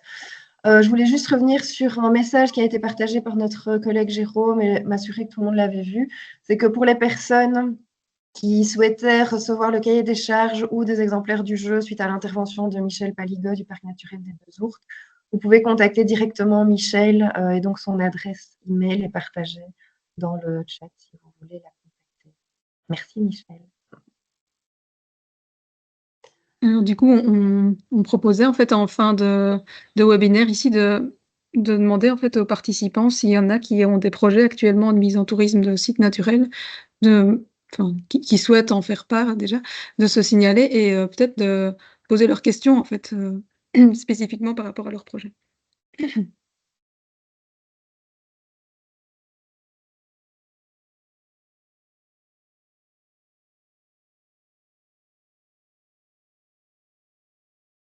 Il n'y a personne, il n'y a personne. Ah, voilà. Donc, on a Hugues Latteur. Ouais, donc tu peux prendre la parole. Hein. Oui, bah juste bon, pour répondre à brûle pourpoint à votre question. Donc, bah, nous, on a clairement l'intention, oui, d'accueillir le public mieux dans plus de réserves naturelles. Maintenant, on n'est pas encore à un stade où on peut dire dans lesquelles ce sera la priorité. Mais donc, on a clairement la vision de faire partager un public plus large, plus choisi, certaines réserves naturelles qui sont une vitrine vivante du savoir-faire des associations de protection de la nature, quoi. Donc, voilà, tourisme et nature sont, à mon avis, tout à fait conciliables et doivent être conciliés. Et la nature, à mon avis, ne peut pas continuer à être protégée et conservée sans une contribution touristique, écotouristique.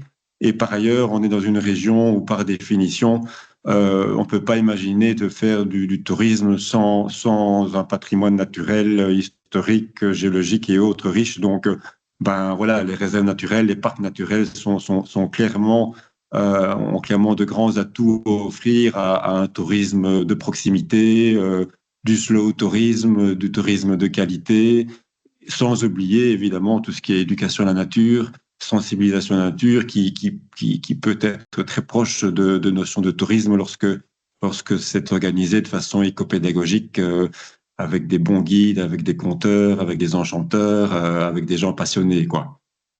Mais voilà, donc à ce stade, je n'ai pas d'éléments plus concrets à partager comme ça à chaud, mais voilà. En tout cas, merci beaucoup pour ce webinaire qui personnellement m'a beaucoup intéressé. Et merci beaucoup aux trois orateurs et aux organisateurs. Et voilà, j'en retire personnellement beaucoup d'informations intéressantes et j'espère vous croiser très prochainement dans d'autres cénacles en ligne ou en présentiel. Merci. Mais, du coup, s'il y a pas d'autres personnes qui veulent prendre la parole, en tout cas, notre projet continue encore sur quelques années, donc n'hésitez pas à prendre contact avec nous pour avoir des conseils et avoir un accompagnement éventuel. Il y a eu des partages dans le chat. Je ne sais pas si ces personnes-là souhaitent prendre la parole. Il y a Emeline de Silly qui a un projet de bivouac. Je ne sais pas si, Emeline, vous souhaitez le partager, si vous avez des questions précises par rapport à ça. J'ai déjà posé mes questions par mail suite au précédent webinaire spécialement sur les bivouacs. Donc, voilà, je continue à avancer tout doucement. Ok. Et alors, il y a un autre projet de développement de réseau Point Nœud au niveau du parc naturel des Plaines de l'Escaut. Et là, c'est Sabine qui a laissé un message. Je ne sais pas, Sabine, si tu veux intervenir pour expliquer le projet ou si tu as des questions à poser. Alors, on est vraiment tout au début du projet. Donc, le projet s'appelle Henriette. C'est un projet Interreg qu'on développe sur les plaines de l'Escaut. Et donc, dans ce cadre-là, en fait, on va développer des aires de convivialité comme on l'avait fait dans le Pays des Collines, dans un autre projet Interreg. Et vous voyez, en fait, derrière ma photo, vous voyez une œuvre qui a été installée. Et donc, c'est une œuvre monumentale en saule. Et quand les enfants vont à l'intérieur, en fait, il y a des tables de pique-nique. Et donc, c'est le long des parcours de randonnée. Vous avez en fait des espaces de convivialité qui sont installés comme ça, généralement sur les ravelles, et qui permettent en fait d'observer aussi le paysage. Donc, il y a des des trouées en fait dans l'œuvre qui permet d'observer le paysage en fait. Et donc on va développer ça aussi dans le cadre du projet Henriette sur les plaines de l'Escaut. On pourra faire un retour en 2028 à l'issue du projet. Super, merci beaucoup pour votre intervention. Je ne sais pas, Charlotte, s'il y avait autre chose, peut-être par rapport aux outils disponibles ou bientôt disponibles. Donc, oui, je te laisse la parole. Tu peux enchaîner, hein, c'est pareil. Et donc, effectivement, il y a les 3 brochures dont on a parlé qui vont bientôt être mises en ligne sur notre site web. Et alors, il y a les webinaires qui sont disponibles en replay.